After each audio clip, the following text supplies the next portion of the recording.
Hi, good evening. This is Hassan Dosani. I hope you guys are keeping well. First of all, again, apologies for a second day of technical hitches. So, if you can hear me and see my screen, please can I have a yes?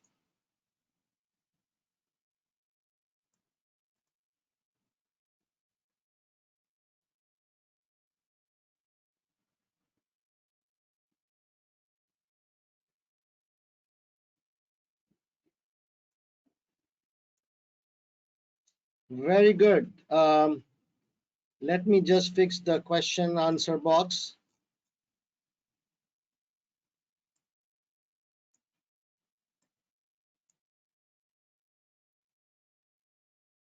Very nice. All right, let's start. I hope that you guys were able to reflect upon our yesterday's class, and today is our day 2.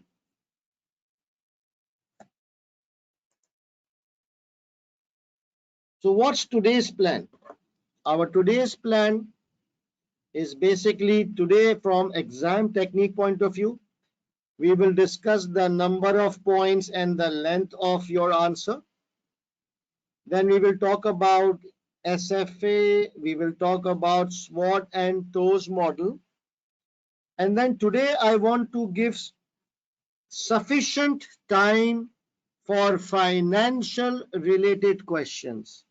In my previous webinar, I felt that you guys were lacking financial expertise as well. So in this webinar, I thought to give almost a whole one day to finance related question, so that we do 2 questions properly. So at least being finance students, we can score high marks in a numerical question. So in that, we will be talking about financial projections, and the next topic would be financial ratio and analysis. So today I really want to polish you guys from a CFO point of view, how a CFO presents numbers to the board. And then on professional skills, we'll talk about 2 skills. One is skepticism skill and the other one is analysis skill. And format, we will talk about report format. How can you ask questions? For students who are today, who's its first webinar with me, again, I want all of you to ask as many questions as you want, but please don't ask silly questions. Okay, please ask questions which really are helpful to others. Secondly, your question should pertain to the topic or slide under discussion. Do not ask anything which is outside the topic of discussion, because I will not stop and answer something irrelevant. Otherwise, it will break the tempo. In the end, we will allocate 5-10 minutes for any kind of questions towards the last 10 minutes of the webinar. Okay. Again, I have a global SBL group. So if you want to be part of that global SBL group, can you kindly send a WhatsApp message on this number, and this guy will send you the link. Okay. Yesterday, the group suddenly became full, so we created another group. My apologies for any inconvenience. So you can again message on this number and you will be added to the latest group.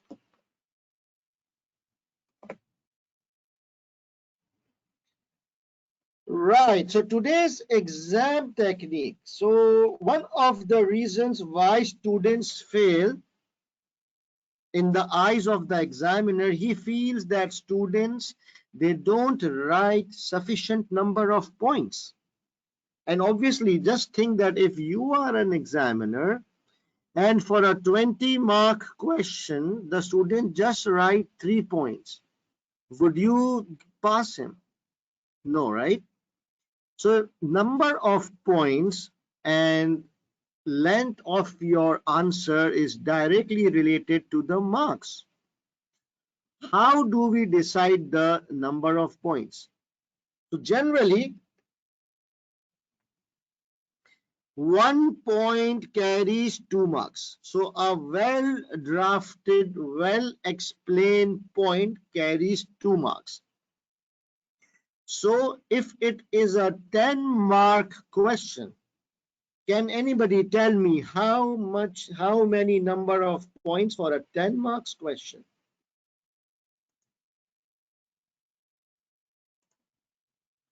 5 points. Very good. Very good.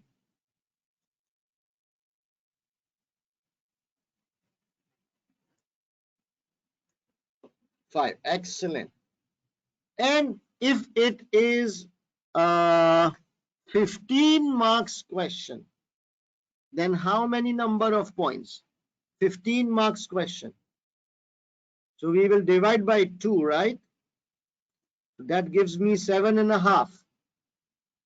So minimum, ideally, like minimum 7 points, maximum 8 points, right?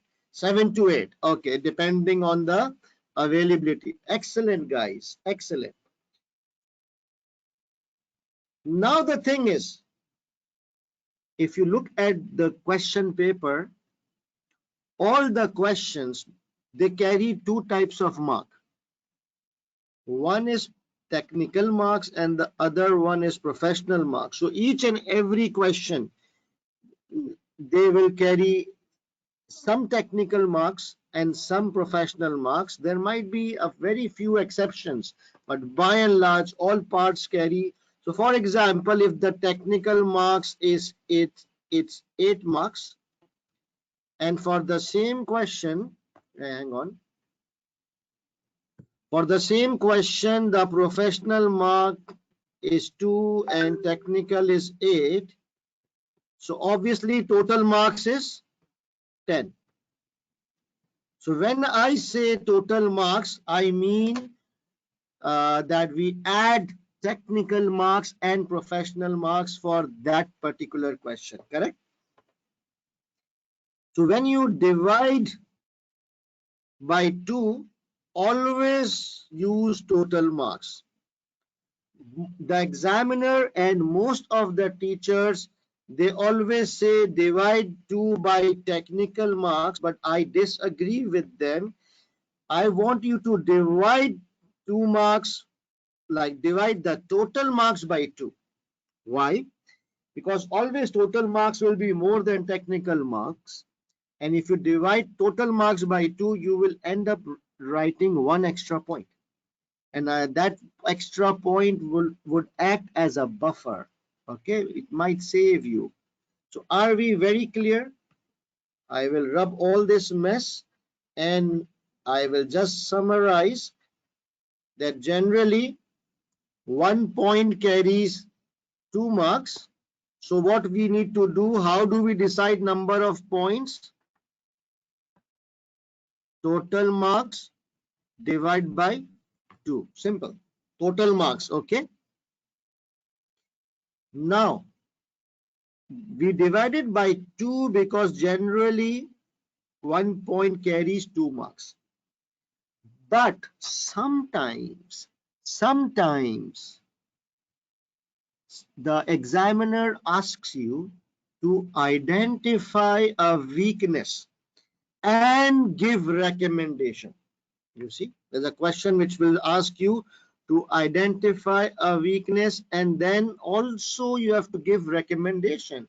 So I feel that these are 2 things. A, we need to identify the weakness and then after that we need to give some suggestions. So I feel, don't you guys think that 2 marks is less for a question which wants us to do both of these things? Right? So 2 marks is less. So a question which talks about identify weakness and give recommendation, then I would assume that it is 4 marks per point. So in this kind of a scenario, I would divide total marks divide by 4. Now let's take an example. So let's say if it is 16 marks in total, And the question says identify weaknesses and give recommendations. And believe me, this is a very common question in SBL every attempt. So how many weaknesses I need to talk about? If it's a 16 marks question and I need to talk about weakness plus recommendation, how many weaknesses should we talk about? Any idea? 4. Very good. You guys are great tonight. Excellent. So we will give 4 weaknesses, right? And along with the 4 weaknesses, there will be 4 recommendations, right? So that's for 16 marks. I will focus to identify 4 weaknesses. And then for each weakness, I would try and give a recommendation. So these are 2 marks individually, but in total, 1 weakness plus 1 recommendation collectively is 4 marks. Again, let me rub and tell you something else. There is another type of a question, just like this one. Sometimes the examiner says, identify risks and give recommendation.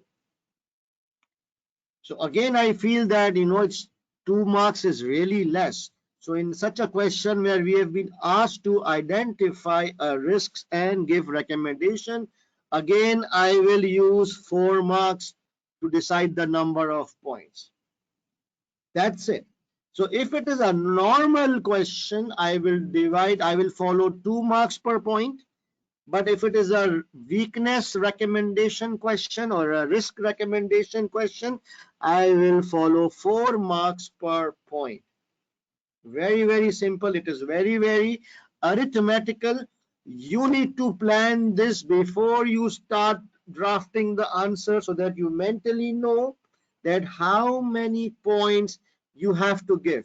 Nothing less and nothing more. If you give less points than required, you will lose score, right?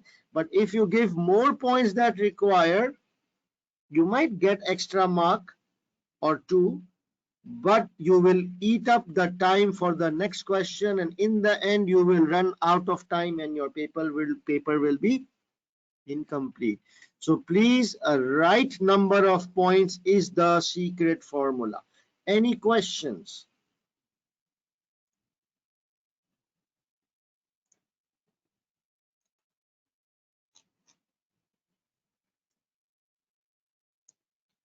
Sir, but in previous webinar, you mentioned that it is worth 3 marks. Yes, Zamad. In previous webinar, I mentioned 3 marks, but this time, when I read the marking scheme and some examiner comments and my discussion with ACCA people, they are saying that it's now 4 marks. So better that we follow. Yes, before it was 3, but this time you divide by 4. Okay. Very good. Just that is why, always follow the latest webinar, because things do change, things do get upgraded.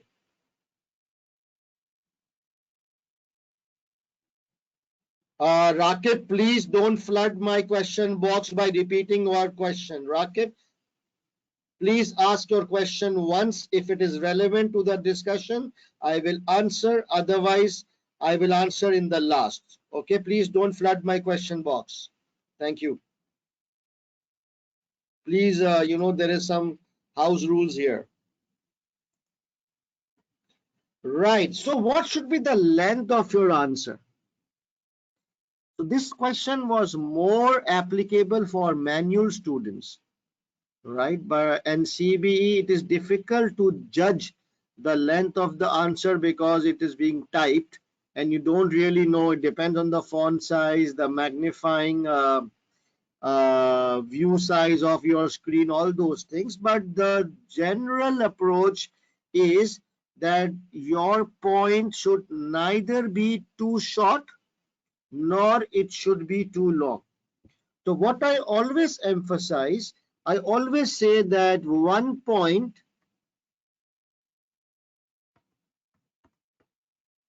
should be 1 para. Do you understand this thing? That 1 point should be 1 para. So if I am writing 5 points, ideally I should be writing 5 paragraphs. Do not try to squeeze more than 1 point in 1 para. 1 para means 1 point. If you want to talk about another point, then you start another para. Okay. So can I say what should be the size of the point, or what should be the size or length of the paragraph? Not too short, not too long. It is subjective, but I think that it should be not less than not less than 3 lines, and maximum 6 lines on your CBE Word document. Okay, so here I end my exam technique for today, which is deciding the number of points.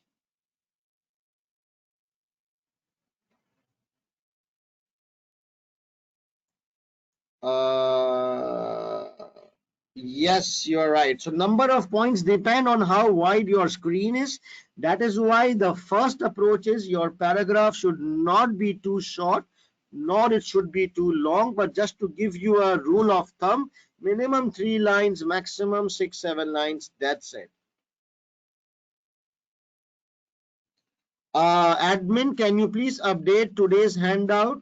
Students are saying that it is yesterday's handout. Roughly 50 to 60 words for 1 point. Jerry, I have no idea about number of words. Please don't complicate your life. I don't know how many words in a line. I'm just talking about a standard line on a Word document, 3 to 6 lines. That's it. Okay, there are 2 handouts. Thank you, Pearl. Right, so there are 2 handouts. One was yesterday, and today the second one would be today's. All right. Okay, guys. So we are clear on the number of points. We divide total marks by 2. And in rare situations, we divide total marks by 4. And regarding the paragraph, the size of your point or the size of your para should be ideally minimum 3 lines, maximum 6 lines. Now the biggest topic of SBL, SFA framework. SFA stands for suitability, feasibility, acceptability framework. Now this topic is perhaps the most important topic of SBL from exam point of view, because every alternate attempt a question is being asked on SFA, right? So what the first thing is, why is SFA used, when it is used, how does it help, like what does it help in? So SFA is a model which we use to analyze a proposed strategy. What it is used for? It is used to analyze proposed strategy.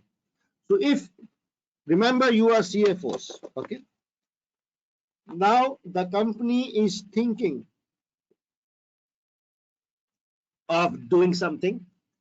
It is one of the strategies. It is thinking of doing something. Can I shut down my WhatsApp if you don't mind, because it's kind of disturbing, making some noise. No, it's close. Where is the WhatsApp?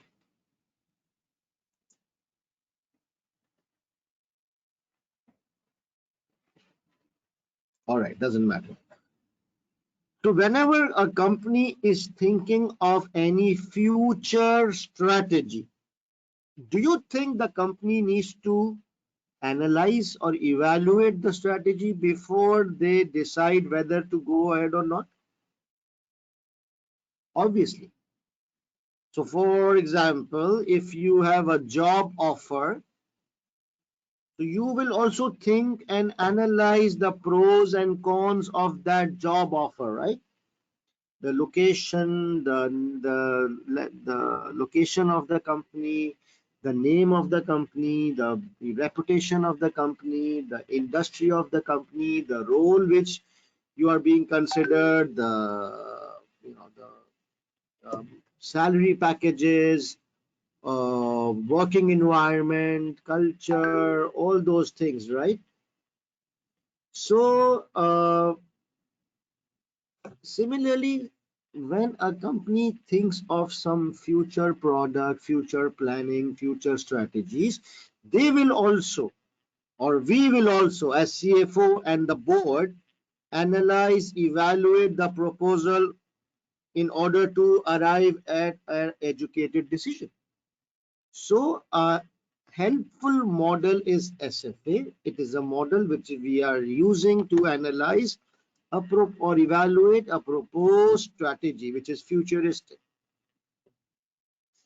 But in exam point of view, in an exam situation, I never recommend SFA in all types of cases. I just recommend that in the exam we should only use SFA when the question talks about acquisition. So if the question is saying that our company is thinking of acquiring another company, acquiring is the keyword. So in that kind of a question, you should go ahead and apply SFA in your exam. Because SFA is a lengthy model, it's a time consuming model.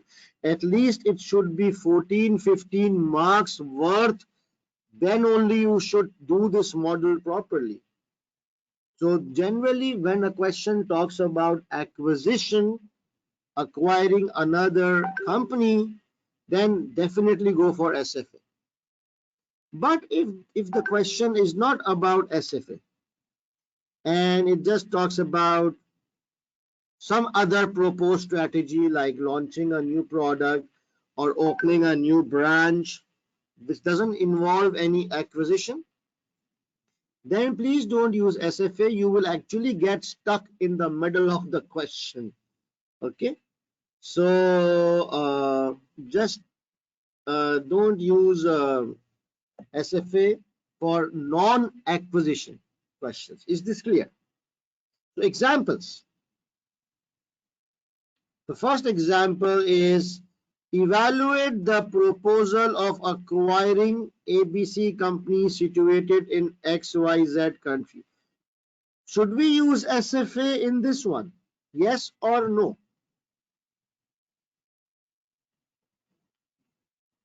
Very good, guys. Very nice. Yes, definitely. And why do we use SFA in this question? Because I saw the word acquiring or acquisition, anything on those lines, use SFA. What about another possible question? Evaluate the option of opening a new restaurant in another city. Think. It is also a proposed strategy, right? We are trying to expand, but we are opening a new restaurant in another city. We are not acquiring. We are just opening organically, like we are opening on our own. What do you think? Should we use SFA? Yes or no? Yes, I will suggest an alternate method. Yes. No, some people are saying yes, no. You should avoid using SFA. Ideally, yes, you can, but in my experience of exam conditions, I would say do not use SFA because it is not an acquisition question. There is a high chance that you might get stuck in your own trap by using a model. There is a high chance that the marks may be 8 marks, 10 marks, not really juicy enough to warrant or justify using SFA. What about the third example? Evaluate the proposal of adding a new product line to our existing products. Should we use SFA? Yes or no? No. Very good. Because I did not see the word acquisition. So please, it is a proposed strategy, but it is not about acquisition, so I'm not going to use it in my exam. Again, remember, I'm talking about your exam. So just use acquisition when you see, so just use SFA when you see a proper question talking about a proposed acquisition strategy. You have to see the word acquire or acquisition.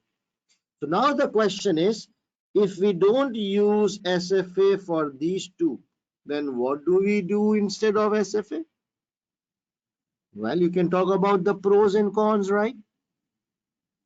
So for example, if I want to open a, a new restaurant in another city, there will be some pros, obviously. There will be some risk or downsides, cons. There will be some financial analysis. We will look at the NPV IRR, correct? We will need to look our own internal expertise, whether we have the manpower, the funds, and all those things, technology required. That's it. So here, I've given a list of, so it is not compulsory to use SFA. You can also use a general approach. And when you use a general approach, you can give these broad headings. You can talk about external factors, pros and cons, internal factors, pros and cons, and then you can talk about financial analysis if the data is given. Are you very clear on this? Right. So I have been doing SFA for last 3 webinars. I have done SFA extensively in my previous webinars because this particular topic is one of the most important from exam point of view. So I have been doing in every webinar. My first day always starts with SFA. So this time, I thought that I don't want to repeat stuff. So I just discussed the high level concept of SFA. I want you to watch June 2021 webinar day number 1 for question practice of SFA. Okay, please make a note of it. In September webinar, I want to take advantage and talk about other things instead of repeating stuff from previous webinars. So please, if you want to play safe, then SFA is a very, very important topic for this attempt. So kindly watch June 2021 day 1 webinar. All right. Any questions?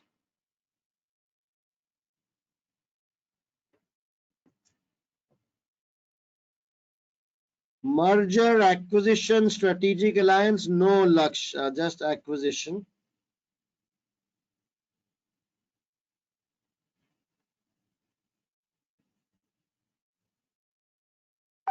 Good question. Ashar is asking that if the question requires 4 points and we give 6 points, will we get extra marks or will it be not considered?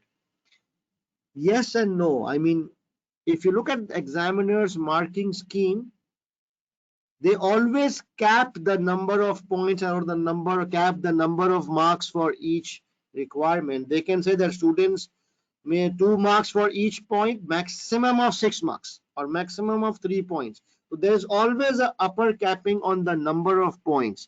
So you can, if the question requires 4 points, you can go for 5. 1 extra point doesn't matter, but 6 or especially 7, 8 points, you will not get marks. Okay, no extra marks because there's a capping to the number of points. Please stick questions to SFA now. Can we use SFA for non-acquisition worth 20 marks? I mean, if you are very confident with SFA model, then go ahead and use it. But be very sure that you're able to identify the important components of SFA. Otherwise, if you feel that the case is complicated, SFA is not a mandatory model. It is nice to use. So if you're really confident, then use it. Otherwise, just use the general approach.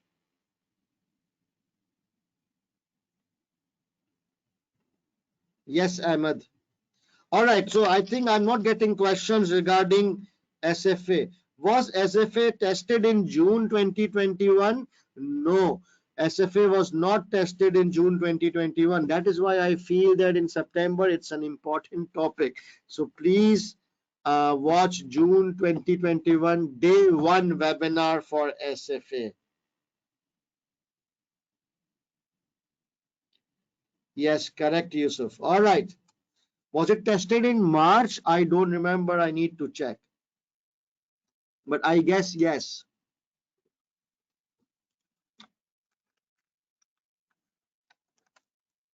All right. Let's move on. Another important topic is SWOT and TOES. Now, this is a topic which has not been tested in SBL so far. But in my professional teaching experience, I think that it is high time that this topic might be tested. Okay, and this is not a difficult topic, so let's do it very quickly. So we all know SWOT stands for strength, weakness, opportunities, and threat. Yeah, the word strengths and weaknesses are basically used for internal factors, and the word opportunities and threats are used for external factors. So issues which are internal to the company, we can either say it's a strength or a weakness, depending it's a pro or a con. And issues which are outside the company, which are beyond our direct control, are external factors, and hence we use the word opportunities and threats. So I'm very sure most of you are familiar with the concept of SWOT. So let me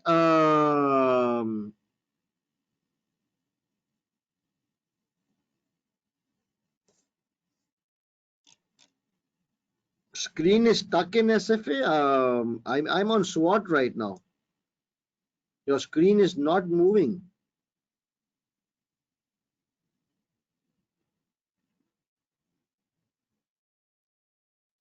Wait, guys, I will. It says the screen is stuck. Is it now okay? I'm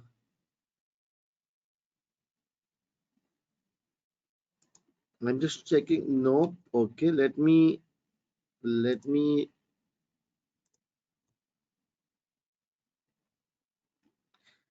give a 1 minute pause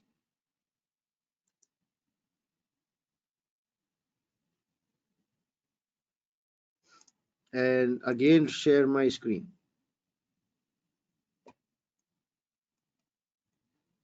Is it visible now? SWOT.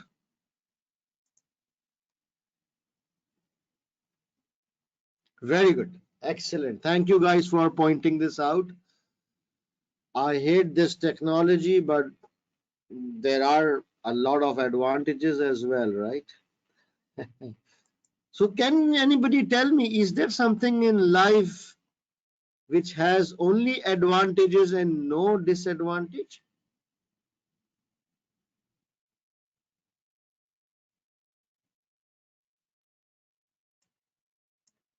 Right. Oh, love.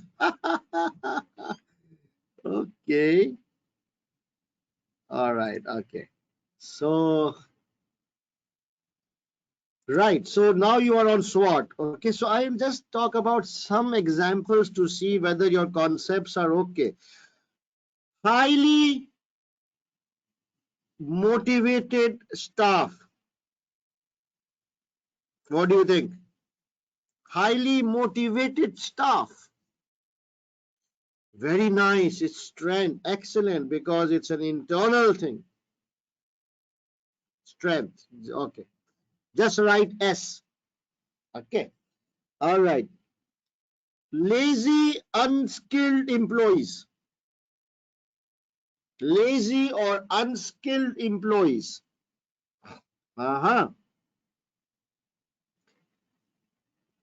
Excellent accounting systems or excellent accounting software in the company. Very good. Opportunity? No, it's a strength because we're talking about our internal systems, accounting system, which is in use in the company. Very good. It's not an opportunity, it's an internal thing. I don't know why some people are saying opportunity. Guys, you have to think like a CFO, huh? No error, no room for error. It's an internal thing, accounting software. Okay. The company's website is awesome. Amazing website. It's my strength. It is my website. It's my baby. It's my wife, right? Strength.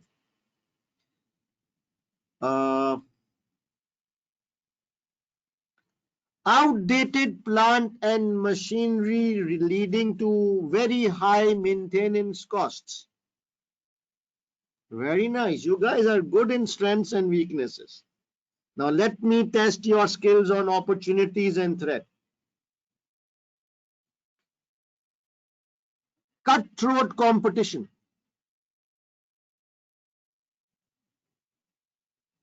Very good. Very nice. T. Yes, it's threat.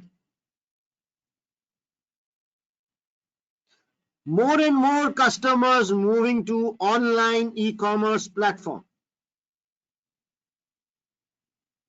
Very good. Opportunity. Excellent. Threat. Okay, it depends on the logic. I mean, more and more customers are moving towards online, so that's a good thing for we need to grab it, right? Yes. Yes. Right. Government providing grants and subsidies to promote business investment. Yes, very good. It's an opportunity because it is the government who is doing. It's not you, right? So it's an external opportunity. Right. Too much regulations causing compliance issues for the entire industry. Very good. Threat. It's mostly a threat because it is actually the laws, and laws are external. Very good. Okay, I think you are good. One last example just to confuse you guys. Okay. One last example just to confuse you guys. Let's see how good CFOs you are. The company is dependent on one supplier only. High dependency on one supplier. High dependency on one supplier. So now I'm getting mix of replies. Some students are saying weaknesses, some are saying threats, some are saying W plus T. Very diplomatic.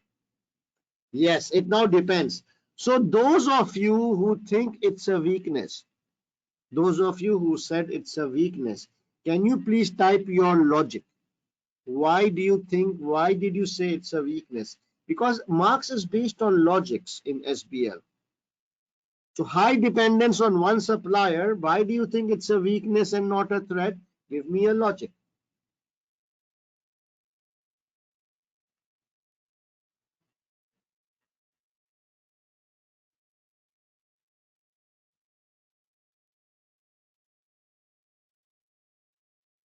So supplier, just students who or CFOs, sorry, those CFOs who thought it's a weakness, please write the reason.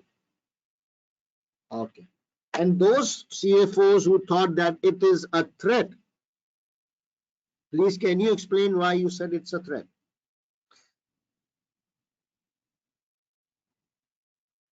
Yes, very good. So actually, SBL is like this, that the examiner will ask a question which may have two possible answers. In this case, If I say high dependency on one supplier, it could be seen as a weakness and it can also be seen as a threat. Now it depends how you explain the point. Your logic should be correct.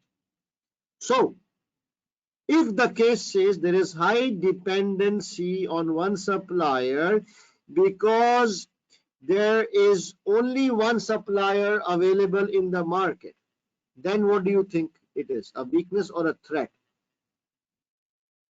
Very good. Then in this case, it's a threat because the company doesn't have options. There's a monopolistic situation, and hence we have to live with this. Very good.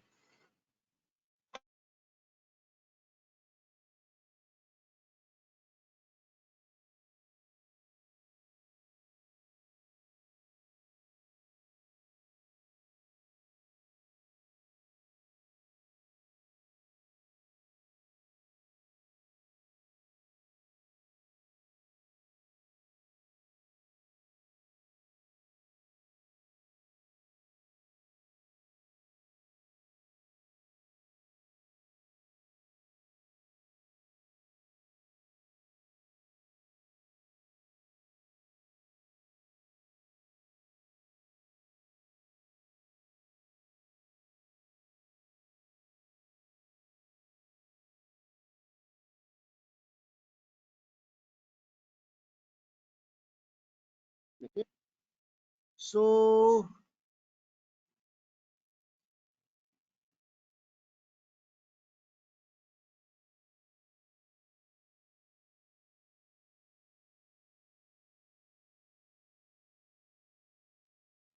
can you hear me now? Can you hear me now?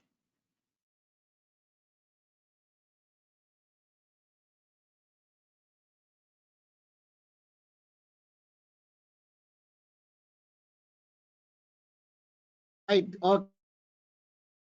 Hear me now? I just got back. Yeah. Okay. Right. So if there are several suppliers in the market and yet we are dependent on one supplier only, then this is a weakness. Correct? Very good.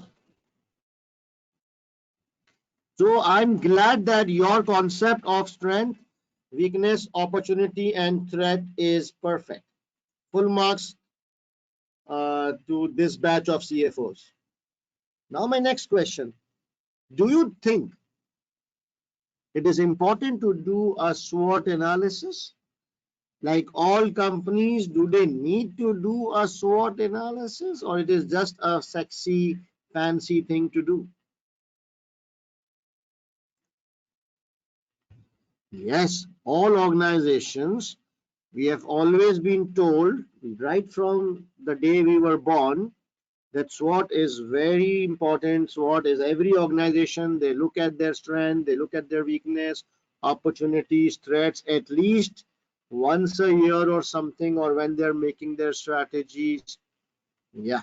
So the question is, if SWOT is so important, so then why is it important? What do we do once we do our SWOT?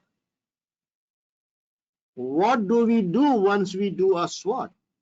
So if I know my strengths and weakness and ops and threats, what am I supposed to do? Yes. So people are saying so that you can take advantage of the opportunities, you can use your strengths to take advantages of the opportunities. You try and remove your weaknesses to take advantage of opportunities. For threats, you try and protect yourself against threats. So that is why, yes, excellent. You guys are bang on. So that is the next thing. It is called TOES. Okay, TOES matrix. TOES stands for threat, opportunity, weakness, and SWOT matrix. So on the x-axis, there is a strength, there is a weakness. On the y-axis, opportunity and threat. So this box is SO, WOSTWT. Is this clear, right? So SO means what? SO means that we use our strength to avail opportunities. This is the theoretical side. So the main thing is that why do we do SWOT?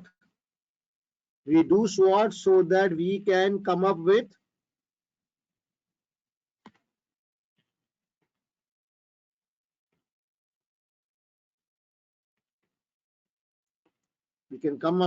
future strategies, right? If the company is making some future plans, it is planning its next 3 years, 5 years, to make strategies for next 5 years, starting point will be a SWOT analysis. As a director, I need to know what are the strength, weakness, opportunity, threat of my company. And then based on that, the whole board will do brainstorming. We will talk about and we will try to link our strengths to our opportunities and whatnot to come up with strategies. For example, I will just give you a very short, small example that there is one opportunity in the market which says growing demand for online stuff. Okay, growing demand for online commerce or transactions. And in one of my strength is one of my weaknesses, outdated or old looking website. Right now, what do you suggest? If I have a weakness which says my website is lousy, and on the other hand, there's an opportunity which is saying growing demand for online stuff, what would you suggest to this company? Forget about WO. What would you, don't tell me models, just tell me what do you suggest? What strategy would you tell them? Give me one sentence.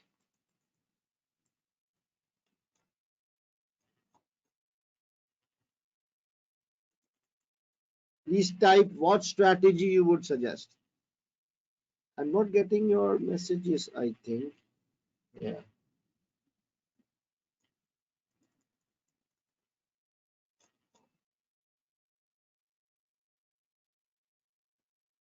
Okay.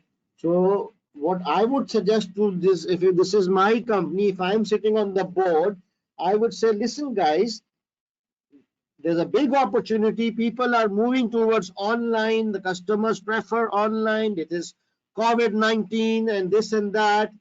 And on other hand, we know that our website is lousy. So before we talk about anything else, first and foremost, we should, really upgrade our website. So that would be a proper strategy. The IT director, we would all look to her and we will say, hello, Miss Lady IT director, you need to do some work and upgrade the website. As simple as that. So the purpose of SWOT is the companies can come up with strategies for future. Again, this topic has not been tested as yet, and I actually did one question on SWOT and TOES in my June webinar. So please make sure that you do this topic. You need to watch June 2021 webinar, but day number 2 for SWOT. Okay, SWOT and TOES. There's a proper question I did on SWOT and TOES. So is that okay?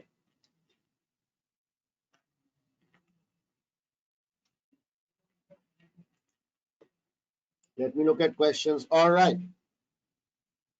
So this will be your homework, that you will look at SFA from day 1 and SWOT and TOES from day 2 of June webinar. This is how we can, do a maximum coverage of your syllabus. Right.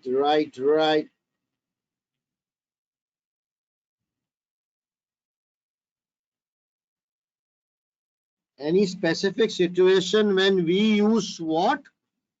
No, in a SWOT question, the examiner will be a bit direct. He will just say analyze the SWOT analysis.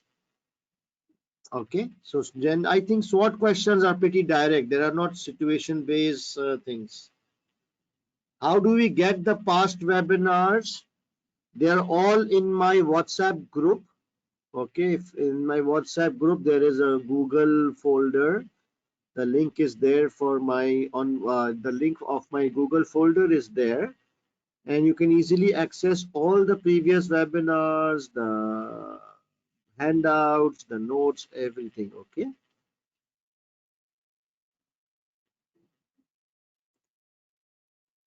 right. Let's move on.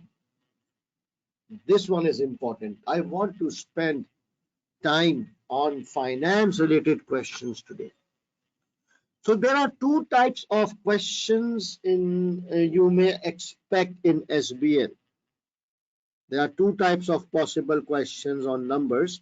One will be futuristic, like a financial projection, in which you will be given year 0, year 1, year 2, all those NPV related stuff, and you will be asked to evaluate or analyze the projections. The other type of question is you will be given a P&L and a balance sheet or some KPIs, and you will be asked to evaluate the performance of that company. That is historic, right? Balance sheets are historic and projections are futuristic. So these are two types of potential questions which can normally be asked in SBL. So now I'm first going to talk about financial projections. So let me hide this. Okay, I'll just show the heading, financial projections. So do you guys know that as a CFO, I spent a lot of time making or reviewing financial projections? Because the board is very interested in futuristic things because they want to grow the company. They have a target to achieve. So whenever we analyze a proposed strategy like open a new restaurant or acquire a new company or open a new branch or add a new product, then we have to look at the pros and cons, yes, but we also need to do a financial analysis of the proposed strategy. So that's financial projections. So a lot of my time goes into reviewing financial projections. I don't make them. I have got like 4 or 5 chartered accountants under me who make these projections, and me as a CFO, I review the projections. It is a very, very important component of my job and of a very important skill to have when you become a CFO. Okay, financial projections. Now I have a question.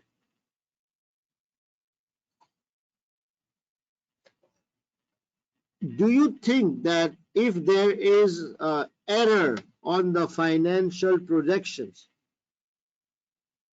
would that have a serious consequence? If there is an error or something is missed out from the projections, would that have a serious consequence? Absolutely yes. And why will it have a serious consequence? Because our decision was based on the projections, right? So the projections which I make is presented to the board. The board looks at the projections. They will look at the NPV, payback, IRR, and they will say, okay, Mr. CFO, I think this makes a lot of sense. Let's go ahead. And then later on, I found out that we forgot to add or subtract something important, and the actuals are way different than what we were thinking. I will lose my job, right? Right? Yes. So financial projections is something very, very critical. Now, it is always based on assumptions. Do you know that? Financial projections are always based on assumptions. Why? Why is a financial projection based on assumptions?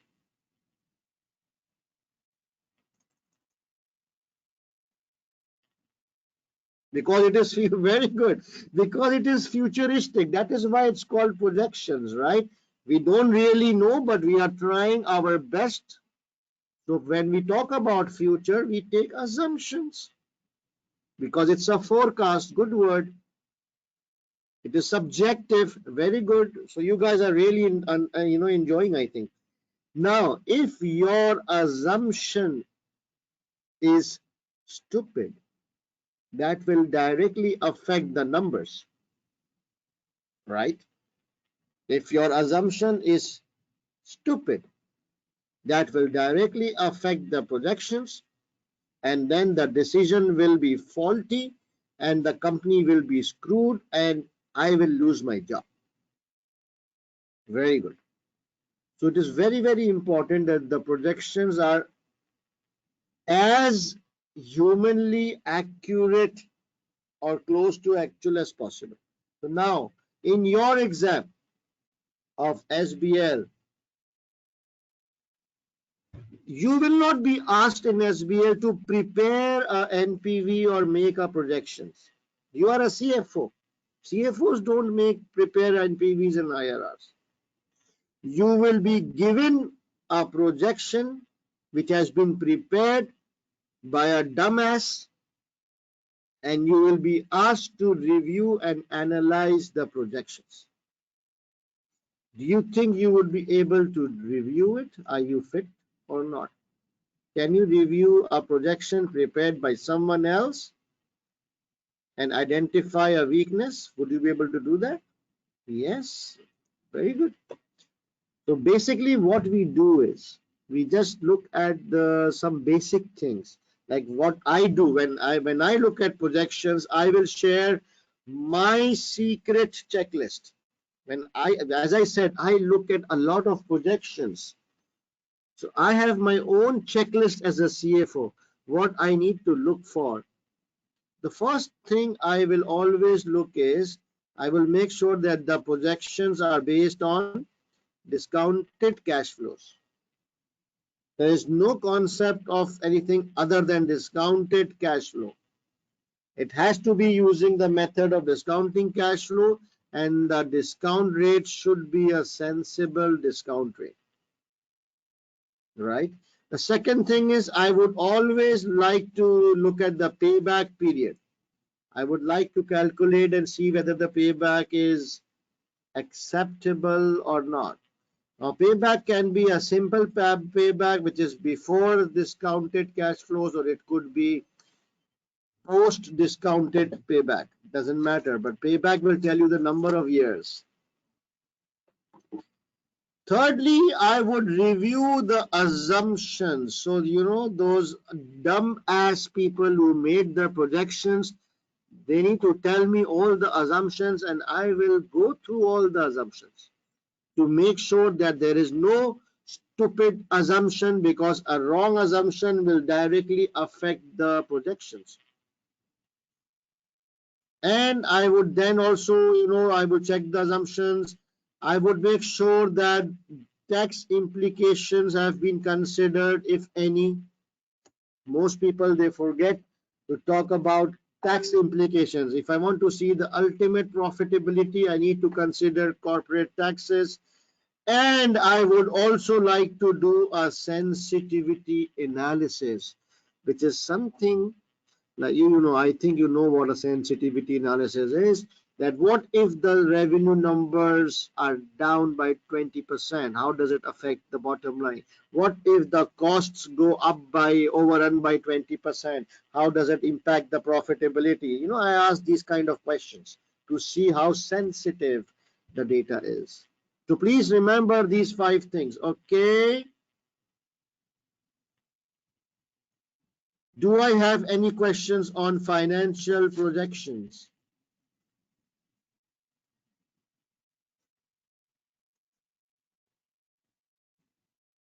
Very good. Yes, my screen is stopped frozen because I'm not moving it. I'm talking about the slide in discussion.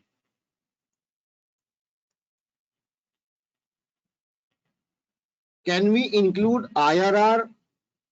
Include means what? From where will you get IRR? You plan to calculate it. Let's clarify on a sensible discount rate. I don't know. It's very subjective.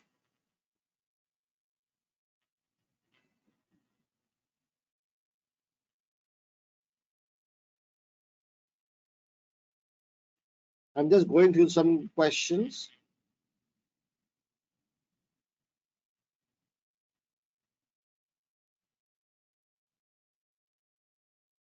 How to calculate payback, Priya? I think you are in the wrong course if you don't know how to calculate payback. Somebody may ask that question in the group, WhatsApp group, and somebody will help you. Do you mean to say we don't have to do any further calculations? Absolutely, that's exactly. SBL is not about calculations, my friend. It is about analysis and thinking, like a direct. Do you think a director does a calculation? Idiot. I always said yesterday, think like a director, think like a CFO. You expect a director to do calculations. Wow, wow, wow. You think I earn like $20,000 for doing calculations every month? Nobody's gonna pay me $20,000 just to calculate, right? No, seriously, you will get 20,000 if you are a sensible CFO. No big deal. All right, guys. Now, next thing, and we will do our financial projection questions in today tonight. I want to make sure that you guys are really good in financial questions, because that's where you can score extra marks, because finance should be your strong foot, right? Now, a report format, it's very similar to the one we did yesterday. Yesterday we talked about briefing paper. Today we'll talk about report. There is a to, there's a from, there's a subject, there's a date, there's a proper heading called introduction. So in briefing note, you might not give a heading of introduction, but in report, you have to give a proper heading called introduction. So this is where it is a report. There's an extra thing here, introduction. And then there will be a usual opening sentence that this report talks about the acquisition of blah, blah, blah, blah, blah. Then there'll be the body of your answer, like 2, 3, 5, 10 paragraphs, depending on the marks.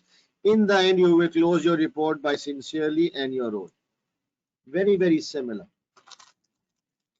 Conclusion or recommendation is not required unless specifically asked in the question. Okay. So again, it's 90%. This format is same like a briefing paper. Can I ask one question here, please? So if this report and a briefing note or a briefing paper is so similar, then what exactly is the difference? Why the concept of a briefing paper versus a report?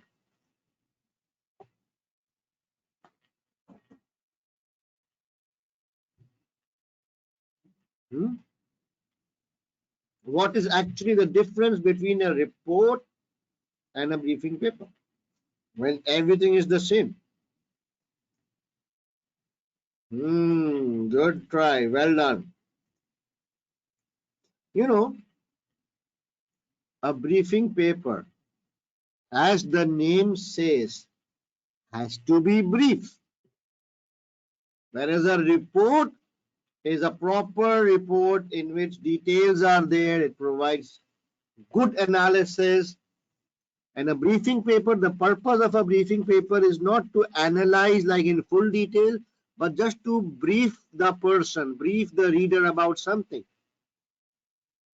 So the drafting style or the presentation style of a briefing paper would be small, short points with headings. Whereas in a report, you might have a little bit lengthy paragraph, not a lot, but a little bit lengthy paragraph, less headings, broad headings. But in a briefing paper, it has to be short, crisp, so that the person who wants to be briefed knows all the points in a short and crisp manner. All right. Any questions on the report format? In report will provide answer on your calculation based. Is the report heading important? Very important. I explained this yesterday as well. All right, move on.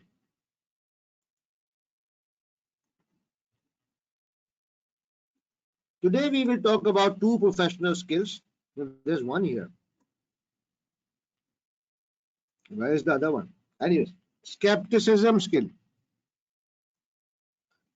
Usman, do you know what is skepticism skill? No? Can anybody tell me the meaning of the word skepticism? Please. Just the English meaning of the word skepticism. Skepticism means what? Critical analysis of something. Oh, that's difficult, yeah. Skepticism means what?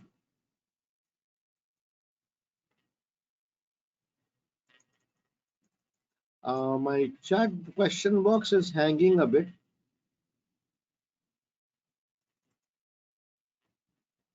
So please tell me what the word skepticism means. I know you are writing, but I'm not, my box is not getting updated. You know, for me, the easy way to remember the skepticism means having a questioning mind. Skepticism means that you are not idiot. You have a questioning mind. Okay? You challenge what you are being told.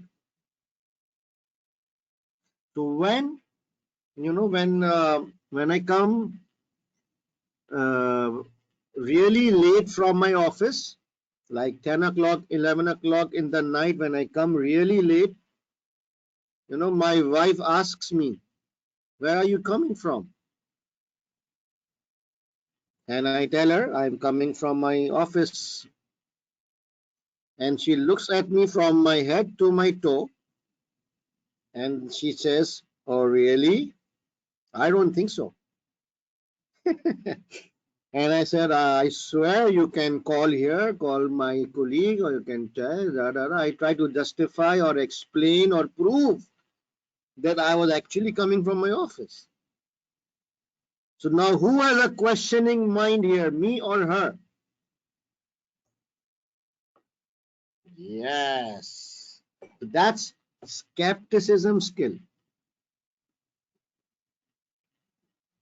Now will you remember what this means? So now me as a CFO, when young chaps, they come to me with stories, I don't take bullshits. How would I know whether that guy knows what he's saying? I will ask counter questions, right? And I will know whether that guy knows what he's saying. Exactly. So a skepticism skill means that you are not idiot. Whenever someone talks to you, you try and validate. You can ask counter questions. You can disagree with proper facts and figures. Very good.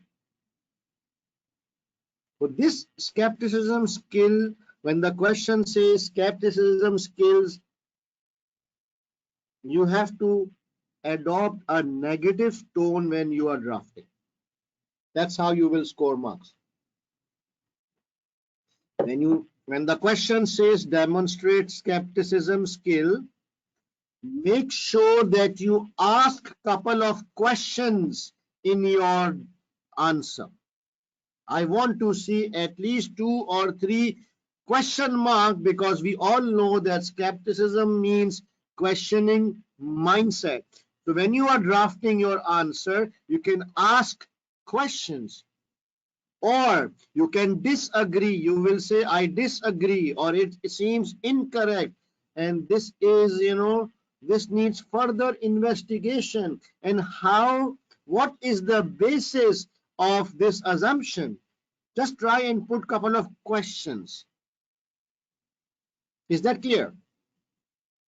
You just need to change the way you draft. Yeah, I'll just give a break. Give me 5 minutes. Okay. And I saw in the start that there was another skill. There was another skill which was supposed to be talked about. Yeah, analysis skills. Yes, please. So what is analysis skills? I'll just explain, because in today's question, we will be, encountering skepticism skills, and the second one, I'll just make it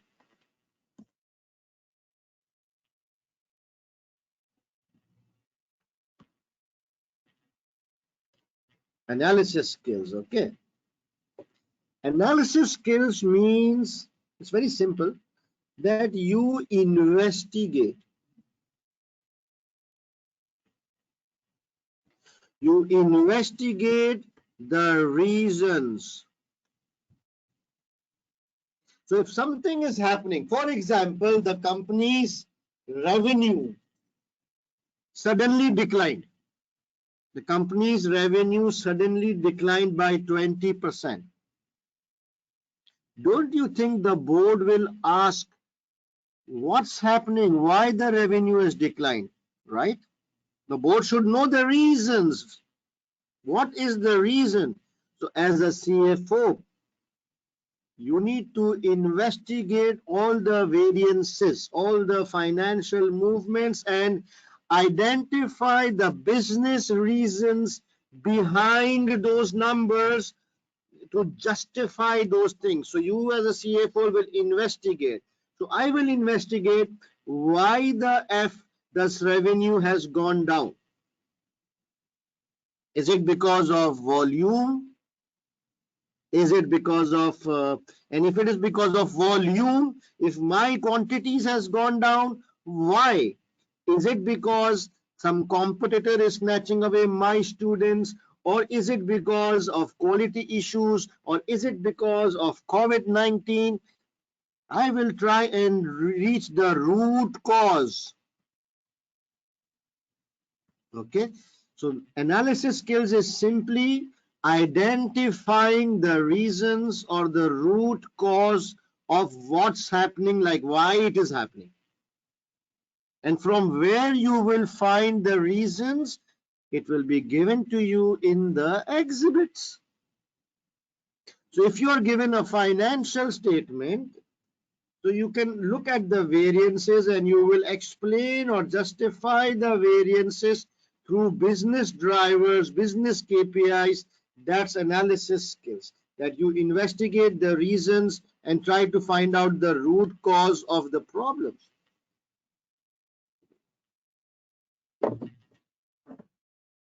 Any questions on analysis skills?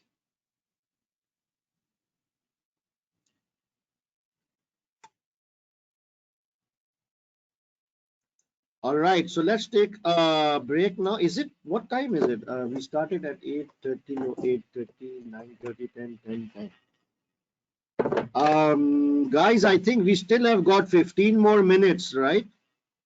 Because I give a break right in between. So do you want to do a very small question and then we take a break?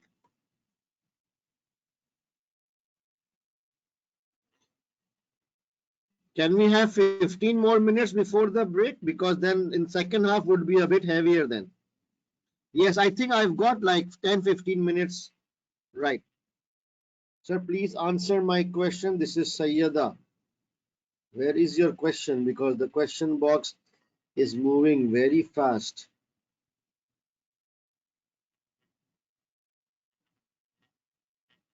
I'm just writing, going through the questions. Give me a minute. Can we write the answer in first person while drafting answer using skepticism skill? We'll see on a case-to-case basis. Depends on the situation. Two skills can be in a question, yes. Not officially. Officially the question will just talk about one skill. Yes, you can ask a question, but related to what we discussed right now. Okay. All right. So let's move to the question. Sir, analysis skills can come to see impact of AI introduced. I don't know. Should we compare the financial information given with competitors to show analysis skills? Yes. Anything where you explain the reasons is analysis skills, but the question will tell you. All right, so let's look at the question now. Let's look at the question. Let's look at a question. It's a very nice question on financial projections. Let's finish it in 10 minutes and then we'll go for a break. It is SBL actual paper, March, June 2019. It's called Smartware. And we will be doing question number 4B. So I will open up the CBE platform, practice exam number 3. Okay, so where is that stupid CBE platform? Where is that girl? Yeah, this one. Oh, I found the WhatsApp. Let me close that WhatsApp. Well, I'll just, mute.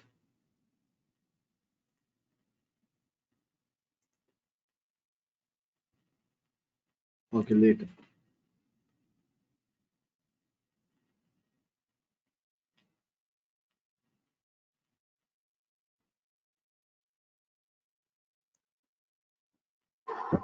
Okay, so this is the girl in your testing platform, but why she's lazy? Let me refresh her. It's kind of stuck.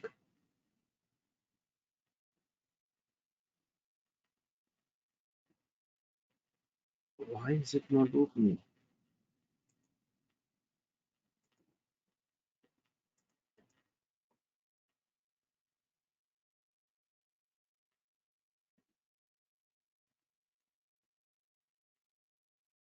Okay, I'm closing it and again.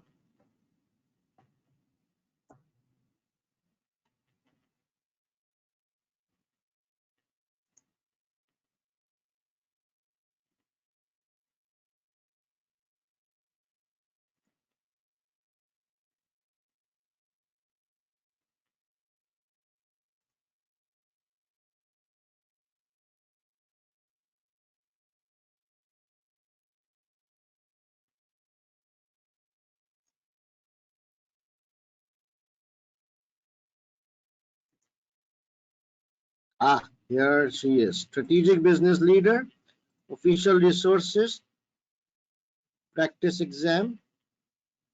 I think it was 3. It was practice exam 3, resume.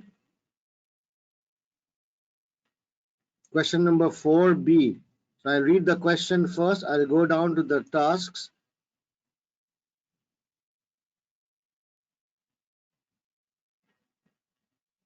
This is the task. 4B.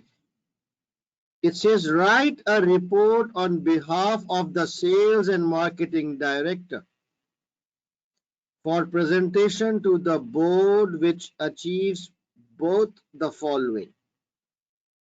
A, it describes the benefits of introducing a customer database management system, and B, evaluate the marketing department's NPV analysis that supports the CDMS investments, questioning any underlying assumptions made. Questioning. Professional skills marks are available for displaying skepticism about the cash flow forecast used to support the proposal. So can anybody tell me what should be the tone of your drafting? A friendly tone, a flirty tone, or a questioning tone? We need to ask at least a couple of questions when we are drafting the accounts if you wanna earn professional marks. Right. So we need to, so it says evaluate the marketing department's NPV analysis. So it is 10 marks technical and 2 marks professional. So what is total marks? 10 plus 2, it's 12 marks. So question number 4B is worth 12 marks. Can anybody tell me the number of points I need to talk about for 12 marks? Straight question, and I want a straight answer. Very good, 6 points. 6 minimum? Who said 6 minimum? Why do you say 6 minimum? And why do you say 6 to 7? I don't know what people are doing here. Is exactly try to go for 6. Don't be generous with number of points. You will spoil your time management.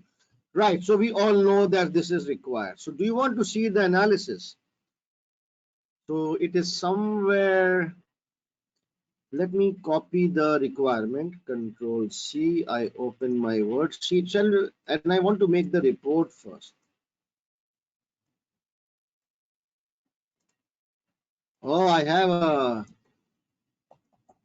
make a report. It is to the board of directors from whom it was mentioned somewhere in the question, right? Behalf of sales and marketing director. Control C. I go here. Control and I paste. Sales and marketing director. Subject would be again this. If you see the report, wants you to talk about both part A and part B, right? So benefits of CDMS, control C, or I will just say customer data management system and NPV analysis. Date is fine, and I would say this, there will be a heading called introduction here.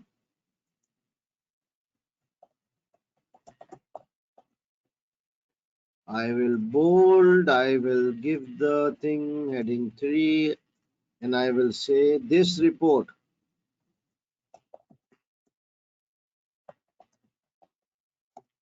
I will delete this and I will copy from here.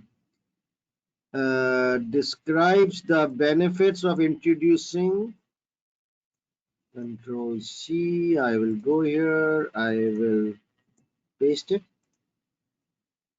and again I'll go back to the requirement, evaluates the NPV analysis.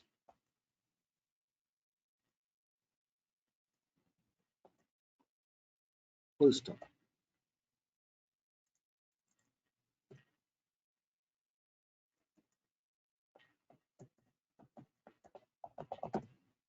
What am I typing? So I will just delete all this. So my template is now ready. Now I will go read, and this is exhibit 7.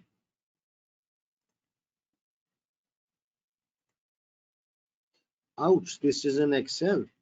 I open financial investment. You see, this exhibit is given to you in Excel.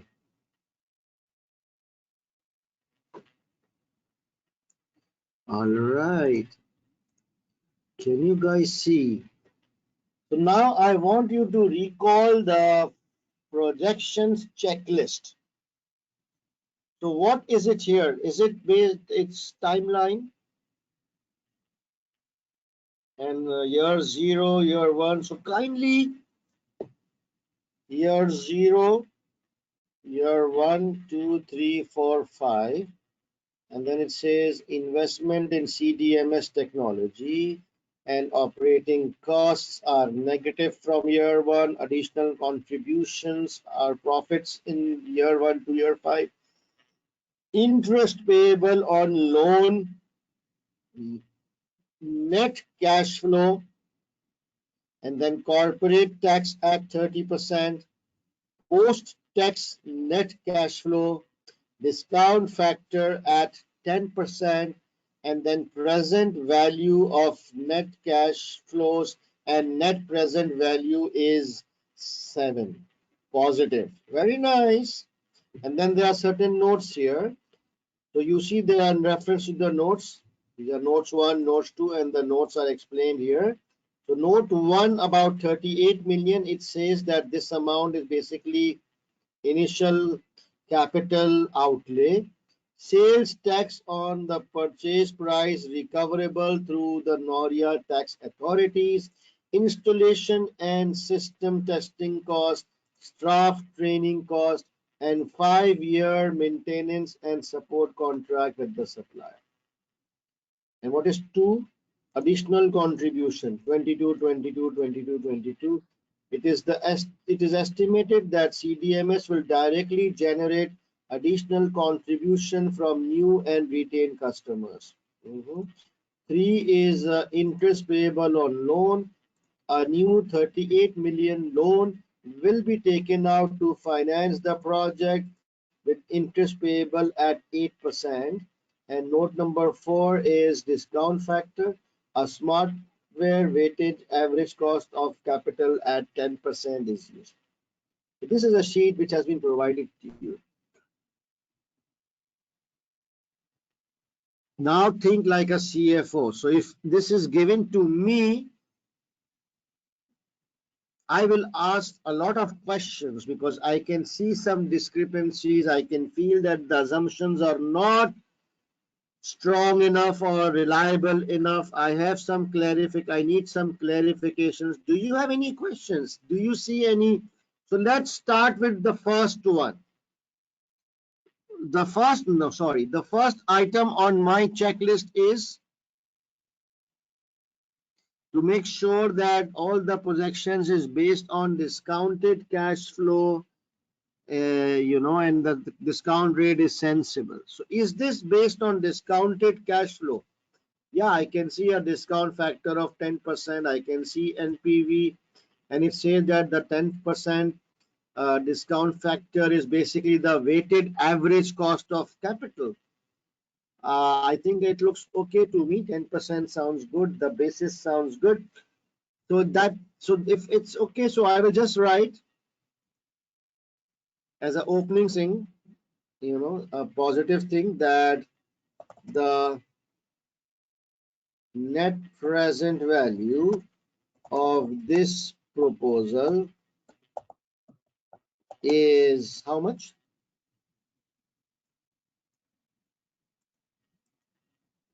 7 million. Is there any currency? Yeah, $7 million. Positive, using a discount rate of 10%, which is based on weighted average cost of capital. Done. However, these projections are based on certain assumptions, and I have the following questions and thoughts or comments about the calculations. This is how you will start. Any problem? Very simple. Huh? I'm just starting with a nice tone that okay, the positive NPV is positive, it looks okay, but I have got some questions. Now let's go back. Any questions with this 38 million? Does anything rings come in your mind? So what is this 38 million? So this guy is explained in the notes. So these are the stuff which is included in 38 million. It talks about initial capital outlay. It includes the sales tax on purchase price recoverable through the authorities. Installation and systems make sense. Staff training makes sense. And it includes 5-year maintenance and support contract with the supplier. I can think of at least 2 or 3 questions here. What about you guys?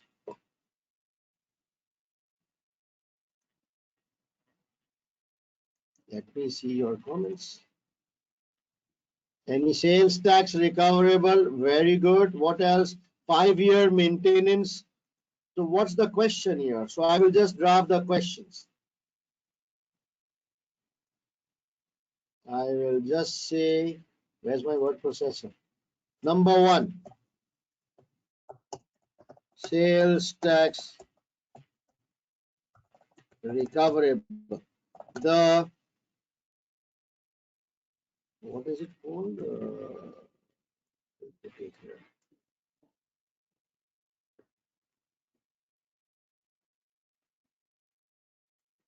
Let me just resize my window. It is kind of giving me a problem. I will take it here and I will take it here.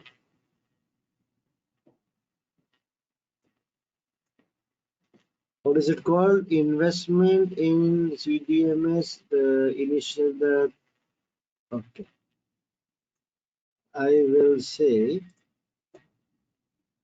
sales tax. The initial outlay includes sales tax which is recoverable from tax authorities. This amount, what ideally I would say this amount needs to be shown as inflow in the year in which it is expected. But because there's a skepticism skill, can we ask a question? Can we draft using a question here? Can you draft something in which we can use a question mark?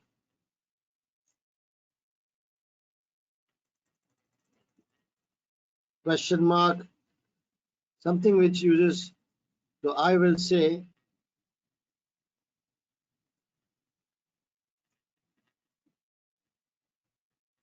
this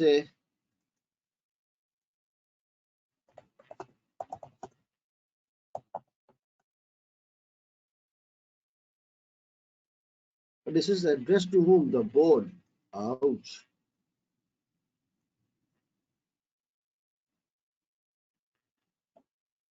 It's addressed to the board. I better be careful. So I think this needs to be. I think this. This has not been. I'm negative tone. Considered. I think the recovery amount has not been considered in the respective year. That's it. Another issue. What could be that? The maintenance, 5-year maintenance. The projections. Let's copy from here. The initial outlay includes 5-year maintenance, which is paid in year 0. I think it is inappropriate as maintenance are usually paid on annual basis. We will need to relook at the supplier contract. That's it. Why did I use the word we? I said we will need to look. We, not you. Why did I use the word we? Very good.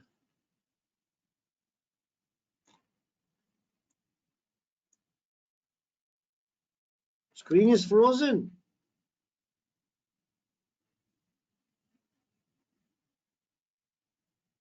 Okay. I will just reshare. So we will use the word we because I am an insider. I'm the sales director, right? Now can you see the screen? But what's the biggest issue with this calculations?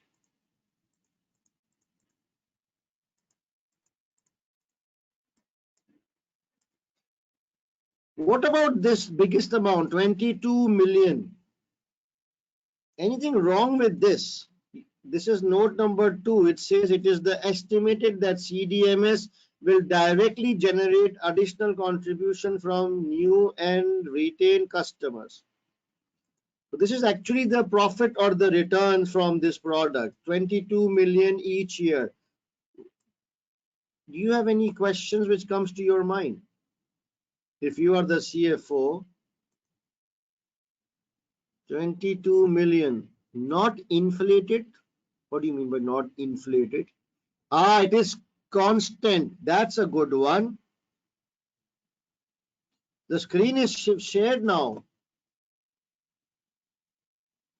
Kiran, why are you putting question marks?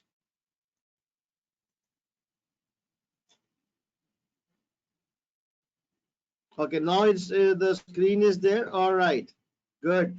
So what's wrong with this 22 million? The first thing which strikes to me is why the hell it is constant each year? You think revenues can be constant each year? No way.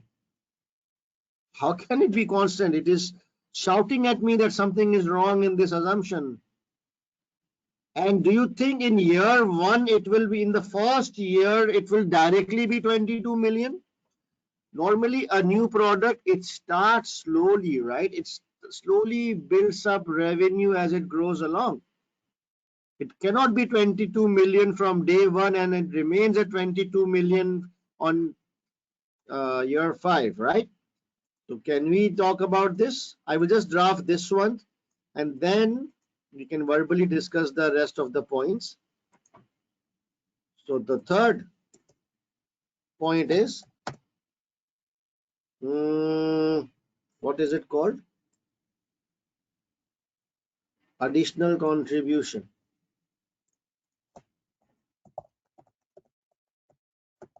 Additional contribution. The additional contribution amount doesn't look reasonable. There are several questions coming to my mind. For example, the amount is fixed / constant throughout the 5 years. This seems highly unrealistic.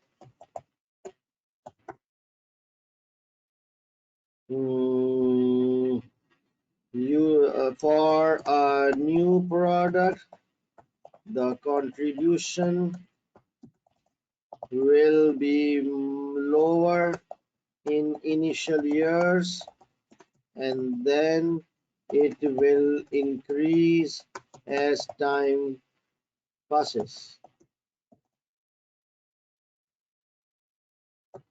And where did we get this 22? What is the basis of 22 million? Why is it not 32 or 12? Why 22? So I would like to ask, what is the basis of calculating 22 million? Question. Do you understand? This is very, very simple drafting. You are just supposed to ask questions. How many question marks? I put one question mark.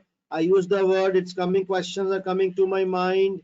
I said it is incorrect, doesn't seem right. These are the key words. So again, I will raise a finger here. Interest payable on loan. Do you think interest payable on loan should be coming here? When we are using a discount rate based on weighted average cost of capital, then do you think that also putting interest payable on loan separately, is that a correct treatment? It is, duplicating, right? No, exactly. The interest on the loan is basically a financing cost of funds that should be taken care of in the discount rate. Very good. So again, all we need to do is identify how many weaknesses. Can you remind me how many points we need to identify here? How many points are required? Please remind me.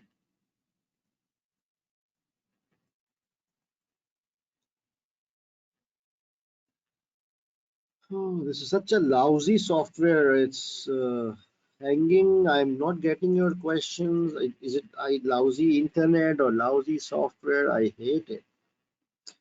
All right. So I think it was 12 marks, right? So we need 6 points. So yes, can come up with 6 points.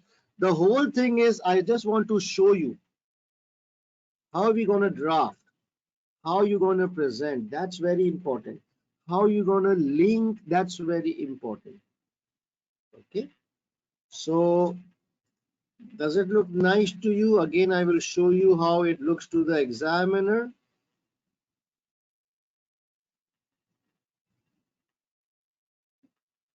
It looks like this. Report. It says report.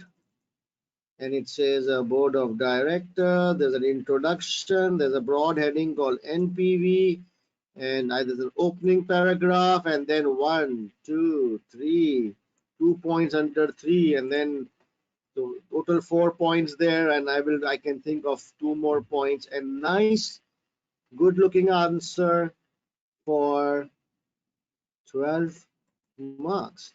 And what I'll do is I will just select all this. You remember the importance of beautification. It just takes 5 seconds extra, but it might get you 2 or 3 marks extra, which is completely worth it. All right, so here I think we should take a break, and I hope that now you are familiar and comfortable with this point. You can solve this question as a homework, but please focus more on the approach, the drafting, the concept, rather than getting stuck into tactical things. Right? So let's take a break. And I think, let me look at the time.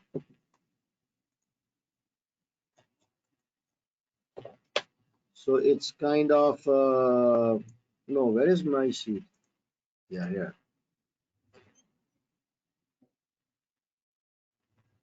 So let me write the time here. It's a break.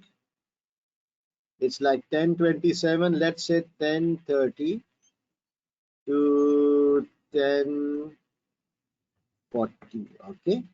So 10:40, you must be back. See you in a bit, guys.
All right, guys, are you back? Are you able to hear me and see the screen?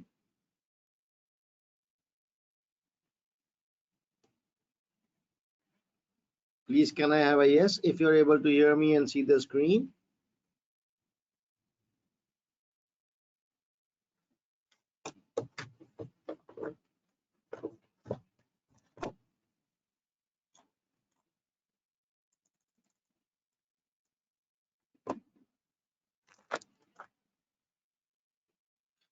I'm not getting any responses. Maybe my question box is stuck. Yeah, now it's working again, but I just see very few yes. Are you guys back? I need at least 30, 40 yes. I just got 3 yes.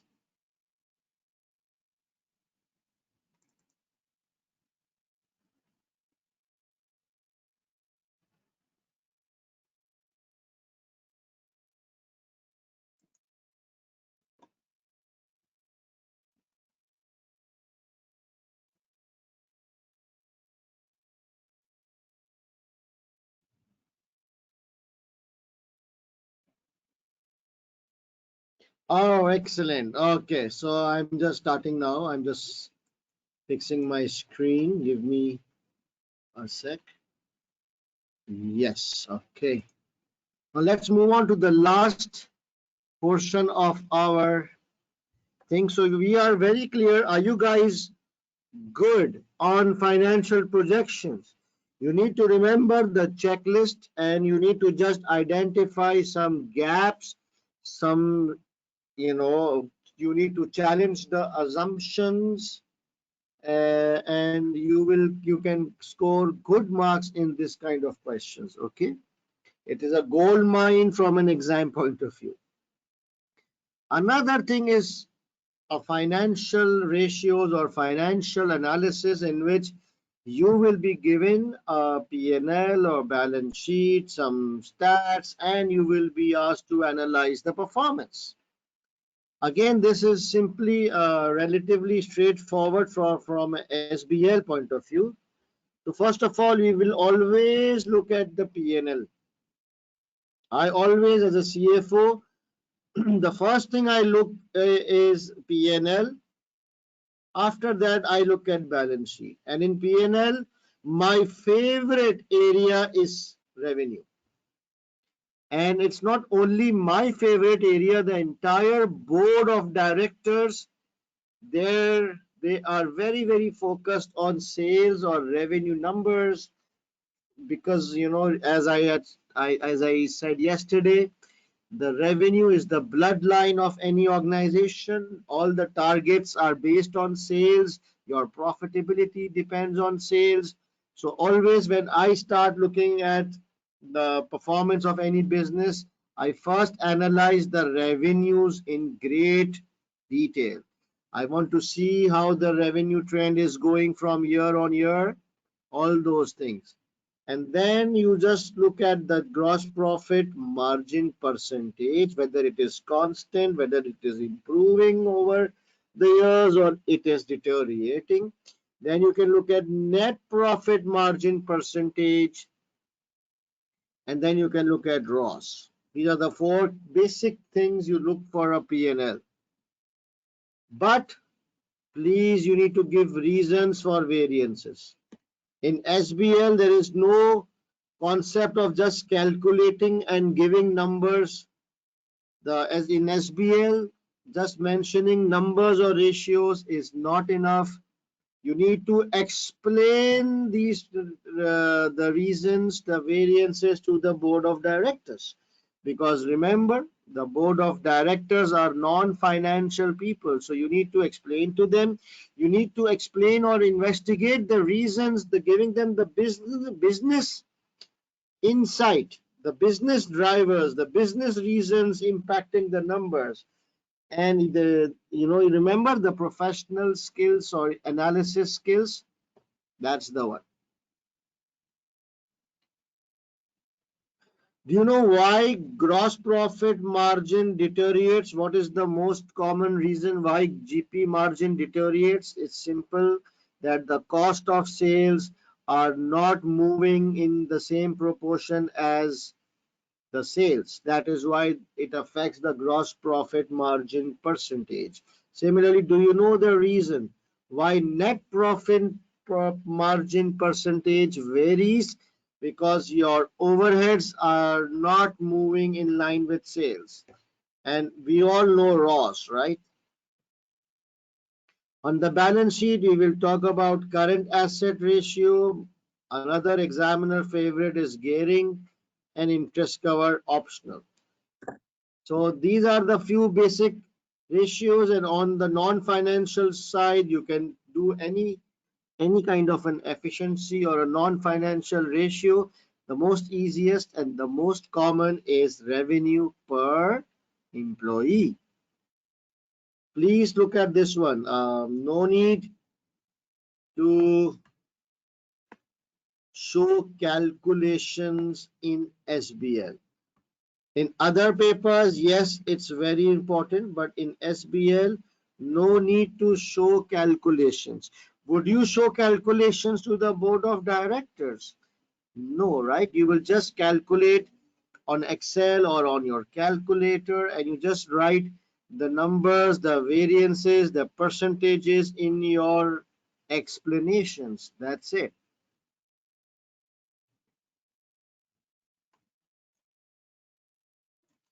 Any questions, please? Before I start the question, let me go to the question box.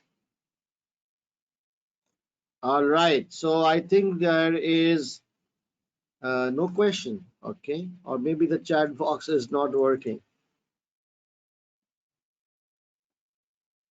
Yeah, I think the chat box is not working. The screen is moving. Yeah, now will I be penalized by wrong calculations? Little bit. 1, 2, 3, 4, 4. Yes, I acknowledge testing.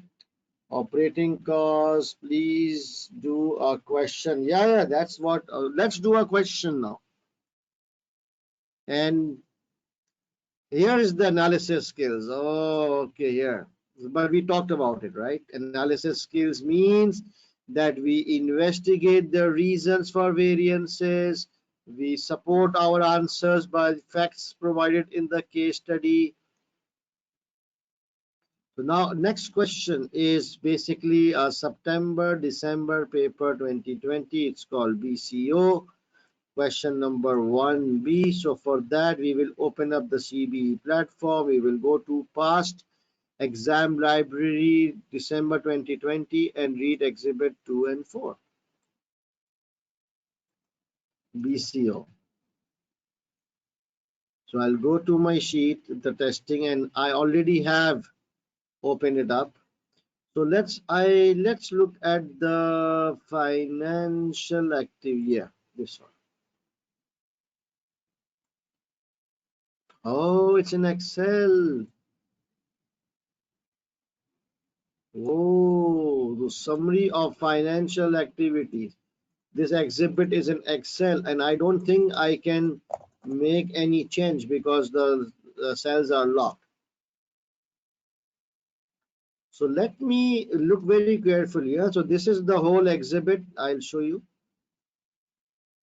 The summary of financial activities year ended 30th April. The two columns are 20x1 and 20x0. So it's a comparison of current year with last year. There's income. This is all income, total income, and then expenditure, commercial activities, total expenditure, and net income. Whoa, so their net income has gone down. And then there are some statistics given like number of paid staff, number of volunteers, key KPIs like number of visitors and income per visitor and cost of training. Okay, so it's like looks like a P&L and some KPIs. Where is the requirement? Let's read the requirement first. Question number 1B. It says prepare a briefing note for the CFO, which A da da da da da and B. This is the part we're gonna do.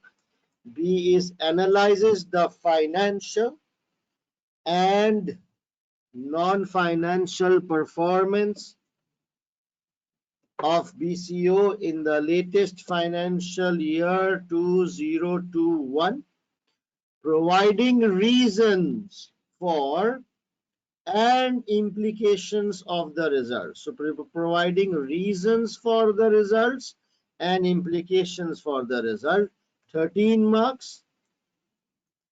And professional skills marks are available for demonstrating analysis skills in considering the relevant information and evidence relating to BCO's financial and non-financial performance. Straightforward, that analysis skill means that we need to analyze the performance, providing reasons. From where we will find the reasons? From the exhibits. So as long as you are able to identify the reasons from the exhibit, you will get professional marks, right? Now the difficult part, 13 marks is technical and 3 marks is professional. So 13 plus 3, 16 marks. So that's pretty heavy duty. 16 mark question, anything like 14, 15 marks and above is heavy duty. So I have a little bit of doubt. Normally, we follow 2 marks for 1 point, right? But here, the examiner wants us to analyze the performance, providing reasons and implications. So I think it would be safe if we assume 3 marks per point, because we will be first identifying the variances, then we will be explaining the reasons, and if possible, we will be talking about the impact of that on the organization. So do you think, is it okay if I use 3 marks as an exception? Because I feel that it's just not variances, it is something more. And overall, it is also a 16 marks question.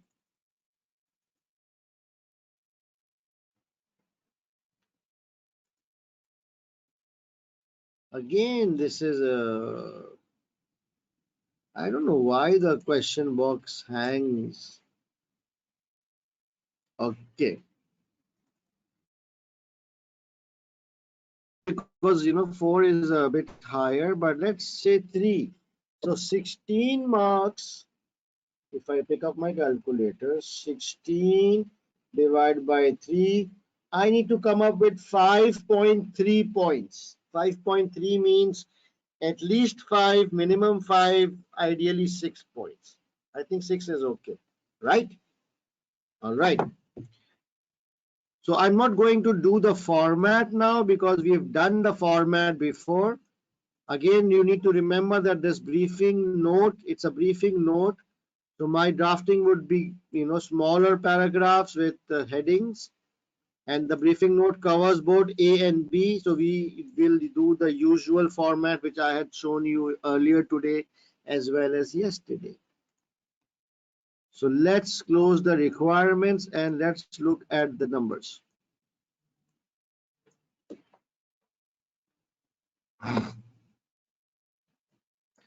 So if I want to calculate variances, I cannot calculate here because this exhibit is locked. So one option is I can copy paste the entire stuff. Just look very carefully. I'll copy this thing. No, from here, summary. I copy the entire Excel thing. I select it.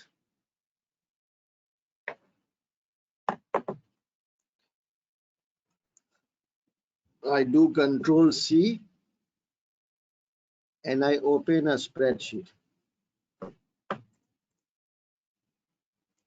I open a spreadsheet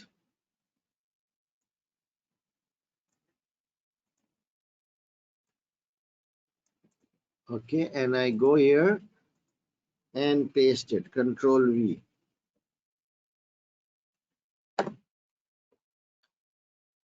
So I pasted the entire thing here, but some stuff are hanging. I just increase the column width of this. To people who don't know Excel, you might need to be a little bit more easy on this, huh? You need to practice a little bit. I just brought this into Excel so that I can quickly calculate the variances. I'm not gonna solve this on Excel. Trust.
Hello, testing 1, 2, 3. Testing and sound testing 1, 2, 3. हाँ, आ रही है? अच्छा, मैं screen sharing कर रहा हूँ, बच्चों से पूछता हूँ. Hi guys, I'm very sorry I'm back. Are you guys able to hear me and see the screen? Please, can you type yes?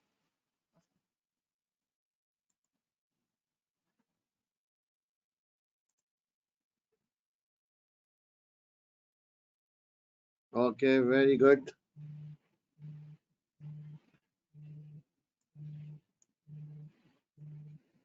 Good.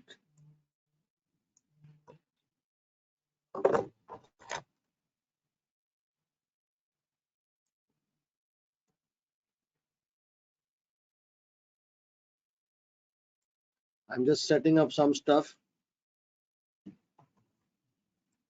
because I logged out and logged in again. So give me 1 minute so that I can fix my question box so that I can take questions.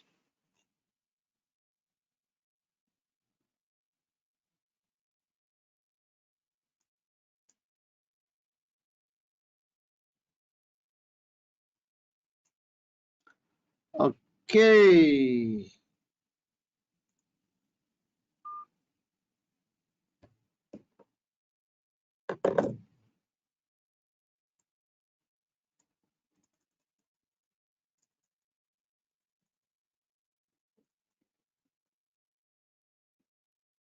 All right. So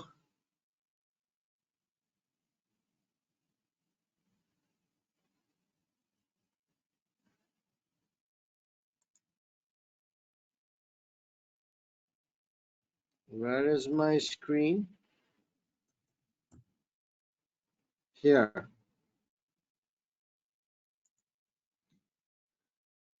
So the last was that I copied the data from the exhibit on my Excel spreadsheet and I put a formula to calculate the variances. Here they are. But in the exam, if you are good in Excel, you can do that to save time to calculate variances. Otherwise, you can simply calculate variances by using your calculator. Right? I'm not going to use Excel for my answer. I will use Word for my answer.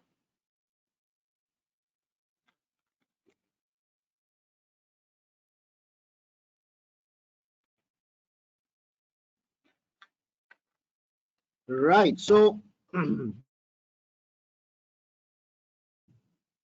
as I was saying, there are so many revenue items, there are so many expense items, and quite a few KPIs. How many reasons are we supposed to talk about? How many reasons or points are we supposed to give? Can anybody remind me?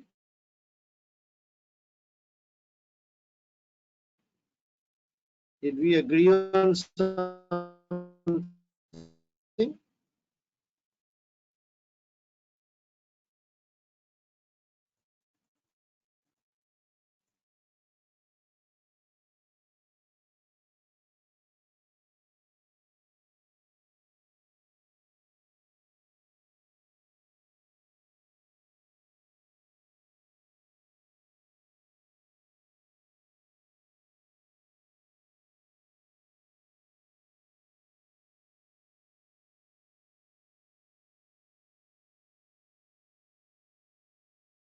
Any points? I'm just stuck.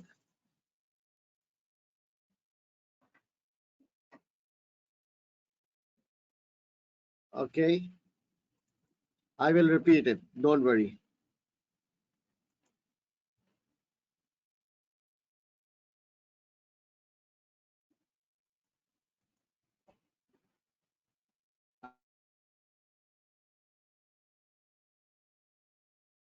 I will repeat everything. Okay.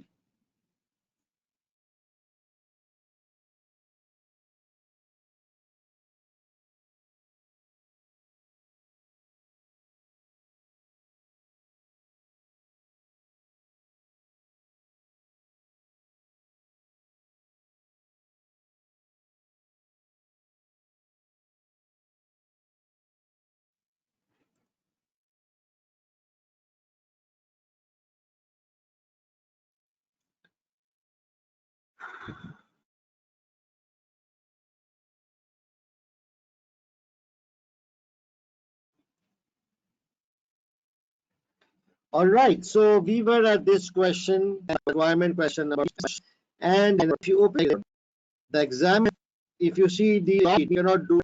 So if you calculate the this, I will go down. So we'll open the spreadsheet and I will paste the information here. Okay, and here you go. So the entire data is with me on my Excel. So the reason why I used Excel was I just wanted to quickly calculate the variances to save time. If you are good in Excel, you can use Excel to calculate variances. If you are not good in Excel, forget about Excel and then you can use your calculators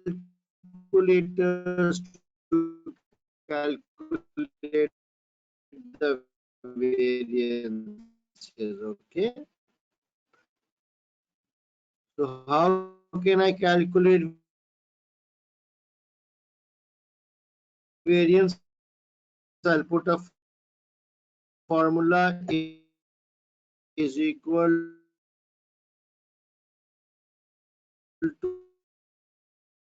to current year minus last year.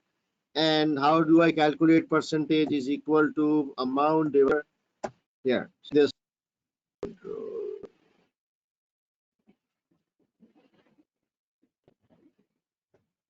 Okay, so did you get it? Oops, what's happening? The formula was not being copied. It was.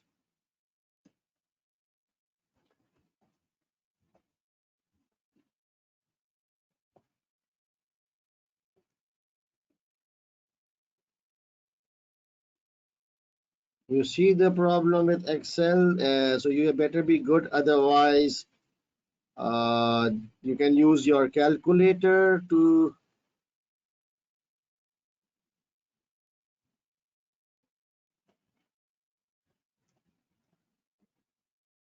I'm just copying the formulas.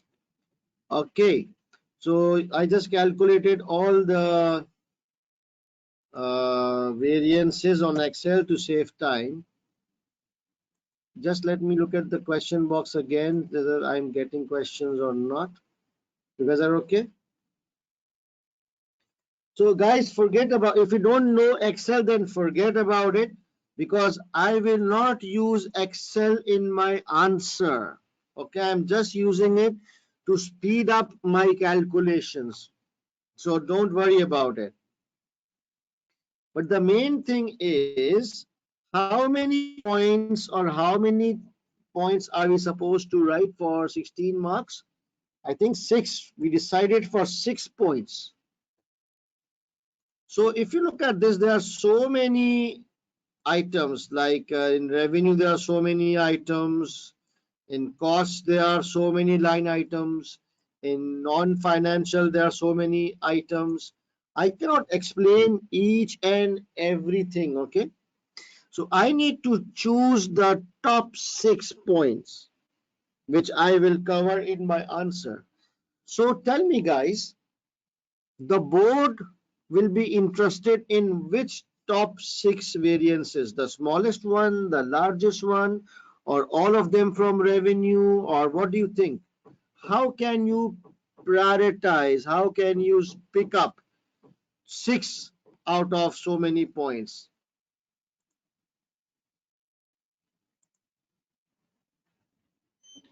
Largest to smallest, very good. Not revenue, okay. So if I talk about, if my all my points are about revenue, then who will talk about costs and non-financials? You see, so you have to do a balanced thing. So in revenue,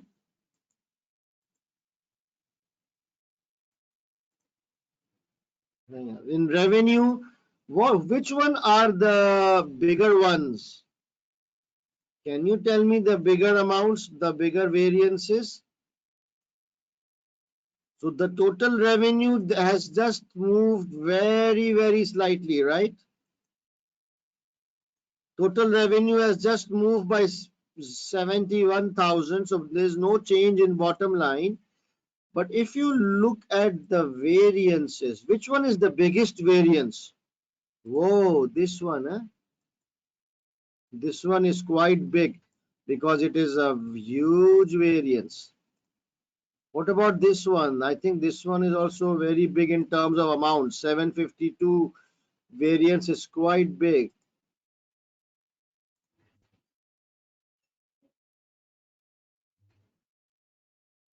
Hmm. Okay, so others are smaller, right? This one, these two are really big. And this one, 500 as well. This is a big one, huh? So these three I would like to focus on.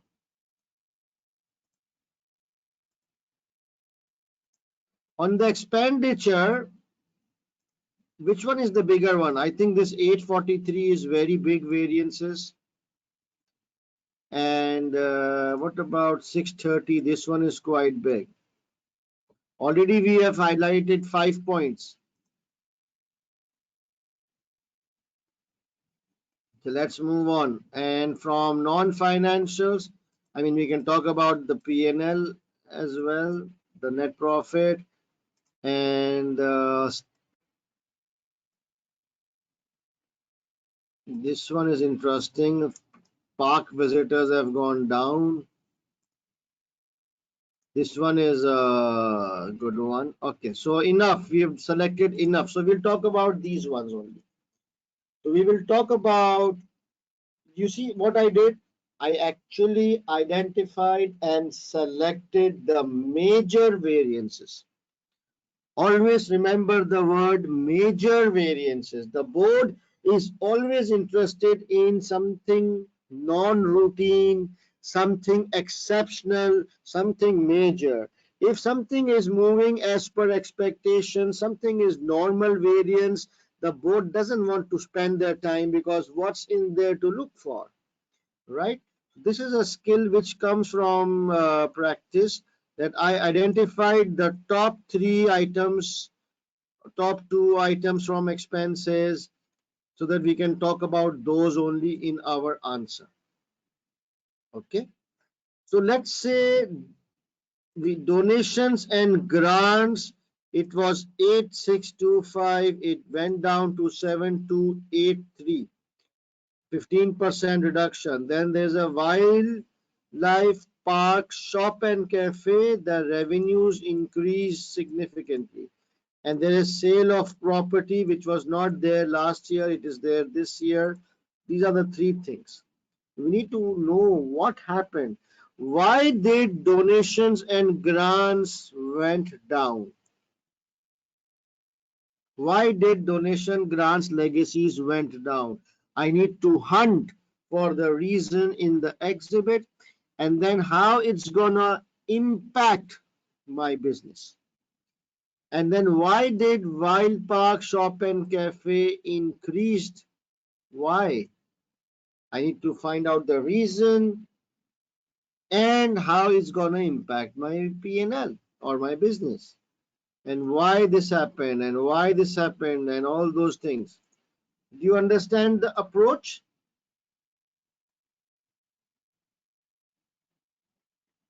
I'm just looking at the question box.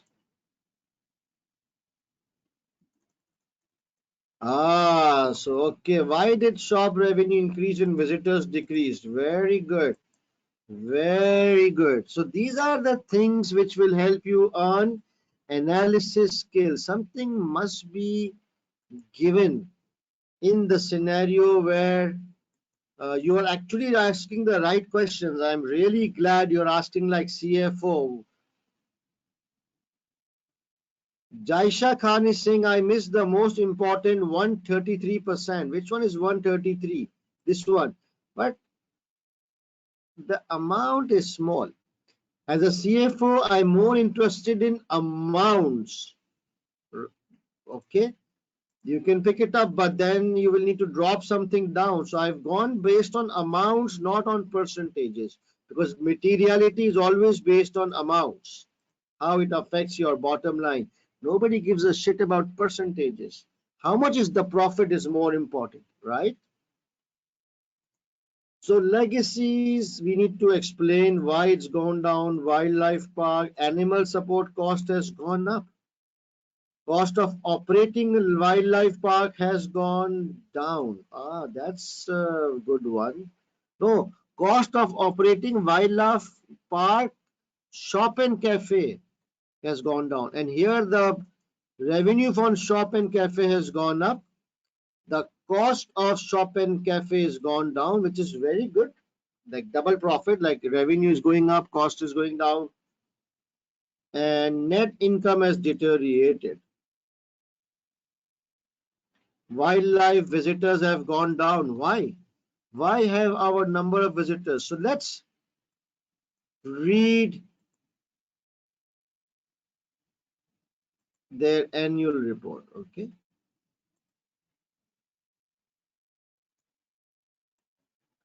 So annual report is given in which there is a section called review of 2021. This one. Okay. So it says our financial position continues to be challenging. Is this a good thing or a bad thing? I would like to use this line because it kind of gives me the sets the tone right that if you have been asked to uh, analyze the performance, then I would want to use this line.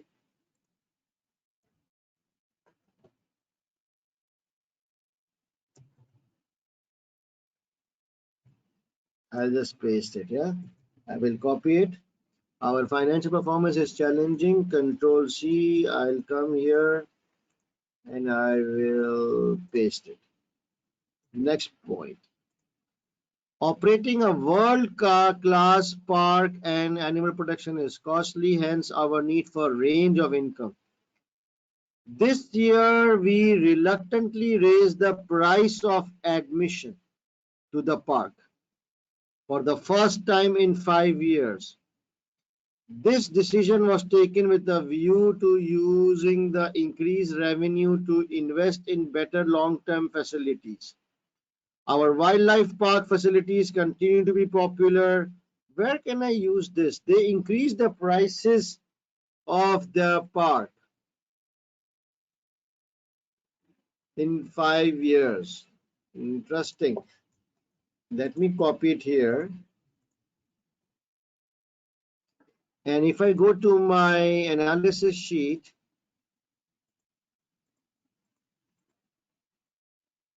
where is it? This one, spreadsheet. If you see, wildlife park visitor numbers have gone down by 1.9% or 5,000 visitors have gone down. Why? What could be the reason? We just found the reason that they increased the wildlife entry fee, park entry fees in 5 years. And somewhere in the case, it is mentioned that the economy is not doing well. The economy is going down. It's tight. So if they increase fees, I think the value, the number of customers would go down, right? It went down by 2%. But then what happened to the revenues? Wildlife park admission fees, the revenue has gone up. Although the customers have gone down, the revenue has slightly gone up. Does it make sense? How can a revenue go up if the number of customers have been reduced by 2%? Any logic? Due to increase in, so their volume has gone down by 2%, but because they increased the prices by 5%, I believe the net revenue has gone up by 3%. Interesting. So that's one point. Can we draft it somewhere?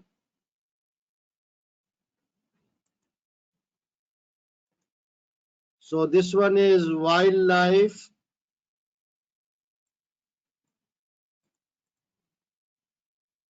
Let me just reduce the screen size.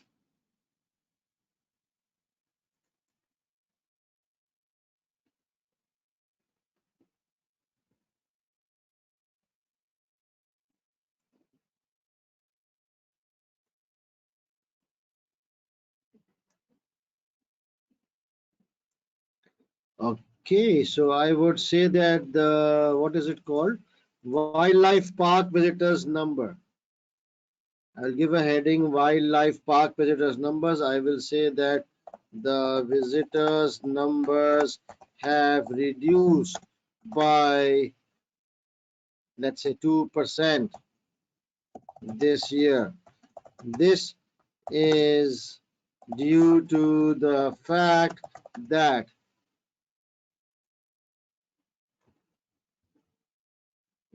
we reluctantly raised the price of admissions to the wildlife park for the first time in 5 years. And why did we do that? We can pick it up from here as well. This decision would include the cafe and all those things. I'll just copy paste. This decision was taken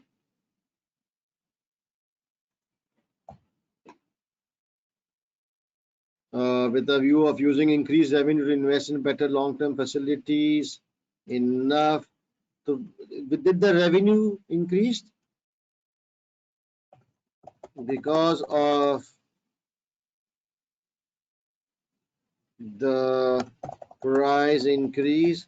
The revenue from entry fees increased by 3%, even though the number of visitors were lower by 2%.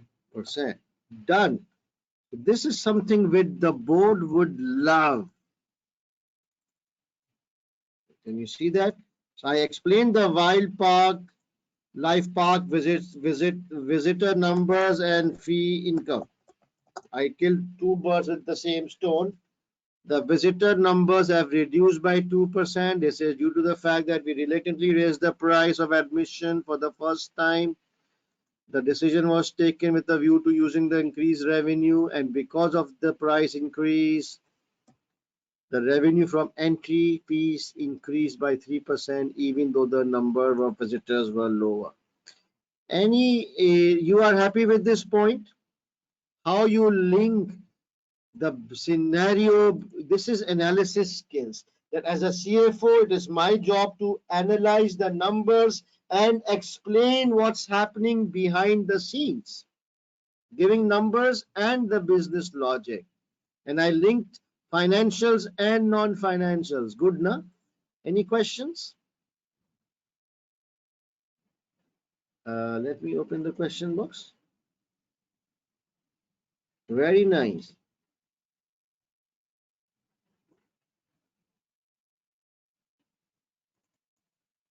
Again, it's kind of stuck, but I do hope now it's working. Yeah, now it's working.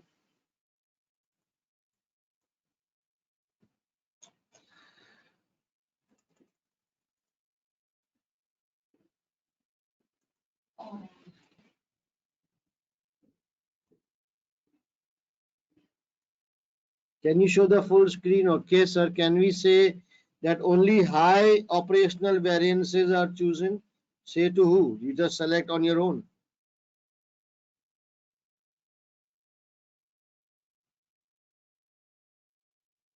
Please ask questions which are relevant to this topic. Do not ask something else right now because I cannot answer that.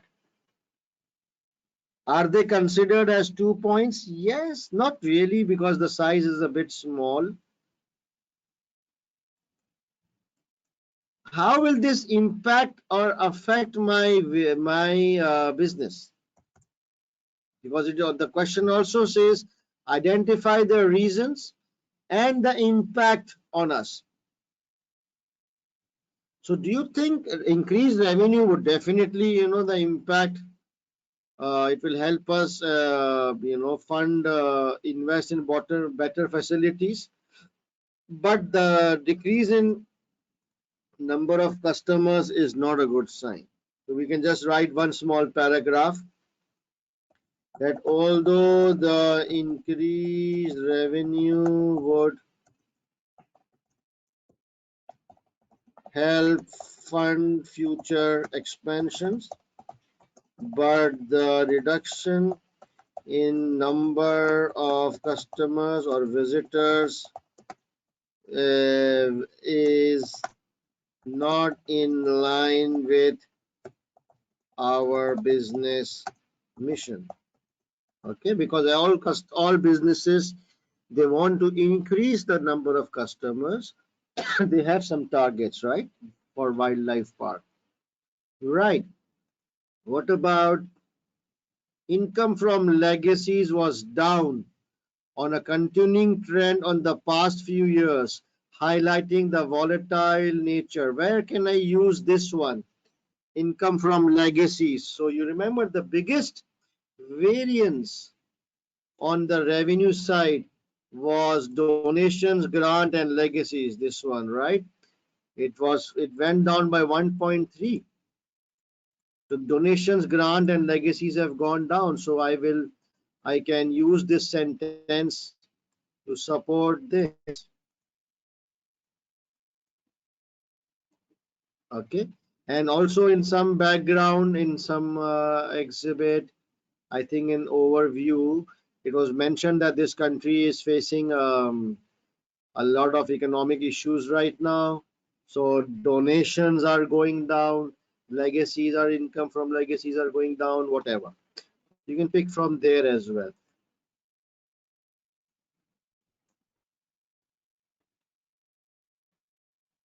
What about this? We sold one of our properties in the last year and two more will be sold this year to fund the extension of visitor center, which we hope to contribute our objective. So this was again one of the items of revenue that we earned 525 from sale of property.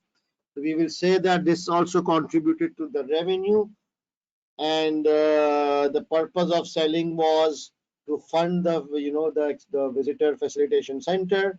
However, this is not good. Selling off of property is not good, right? So it does the it will affect our it will nicely affect our customers because we are expanding and improving our infrastructure, but in long run, selling properties might reduce our financial strength. So we found, what about this park and cafe, like shop and cafe thing?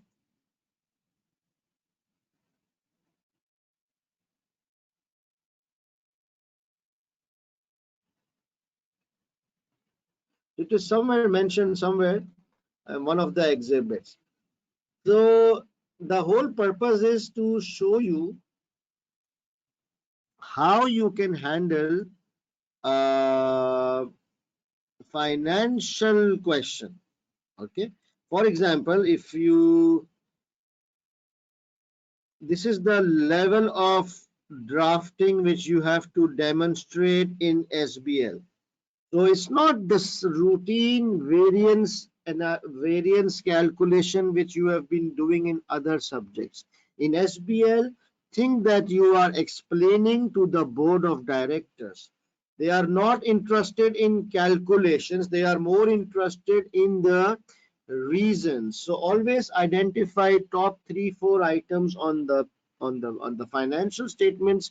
Rather than explaining the whole financial, just pick up the material items or exceptional items and draft like this. I will just increase the view so that you can also see very nicely that this is how we mix this and that.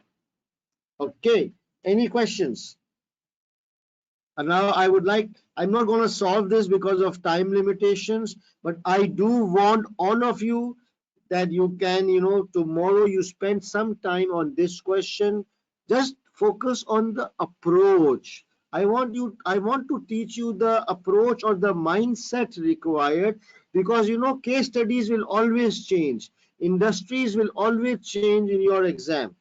But if you know the technique of how to link, how to analyze, how to score professional marks, how to draft, how to present, that is gonna help you pass your paper. Okay, so please try and do 2 or 3 more points, if not the entire question, so that you get familiar with ratio analysis, and how to explain the points. Okay, and now I will take some questions before we end tonight's session.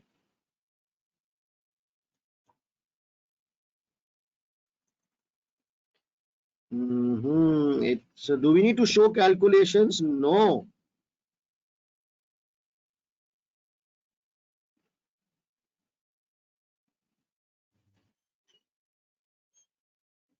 Can we say that only high operational variances? Yes, you are right. We select high.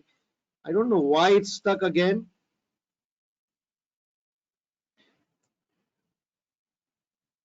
God, I hate this. I do want to hear your questions, and because now it's working. Good, good, good.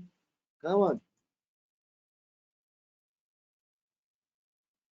It's working now. Excellent. So please focus on the technique and the approach rather than the nitty gritty of this answer. Okay.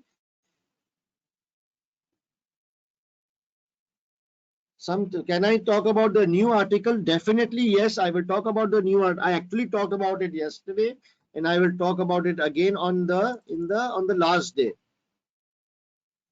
Can we paste general information like you did? Yes, you can. Please, I think you did not attend yesterday's webinar. I spoke about all these things. You can paste information, but then you have to add your own comments on that why did you use this information? Very good, very good. What else? Go on.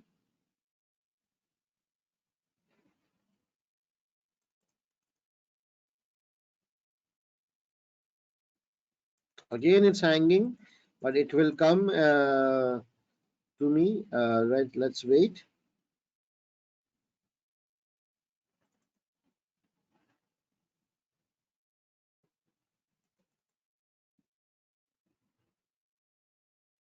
Okay, now it's coming again.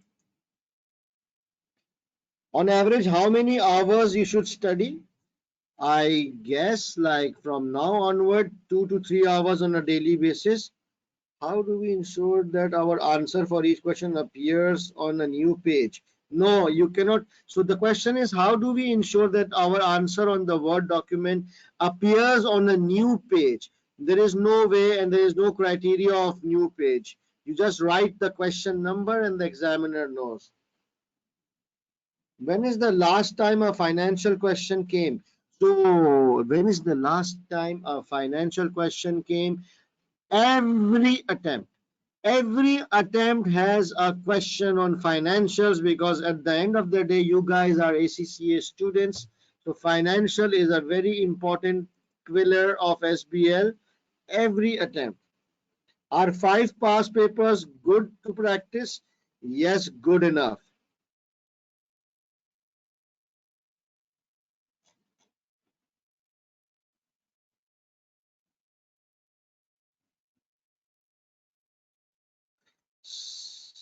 I'm just going through some more questions.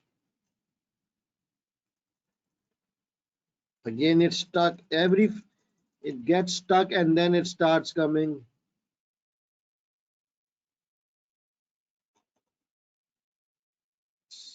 Really bad. All right, guys. I am afraid that we will need to sign out now because it's already overrun, and I would personally complain to ACC office tomorrow first thing in the morning regarding this issue, because I so badly want you to ask questions. So I will try and spare some extra time tomorrow so that you can ask your questions which was missed here. Okay. So with that, guys, I would take sign off the class, and till I see you guys tomorrow. Till then, you guys take care and good night.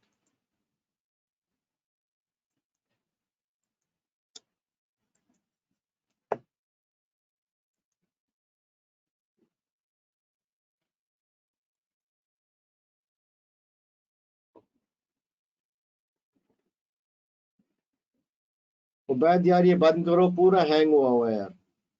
I cannot log out.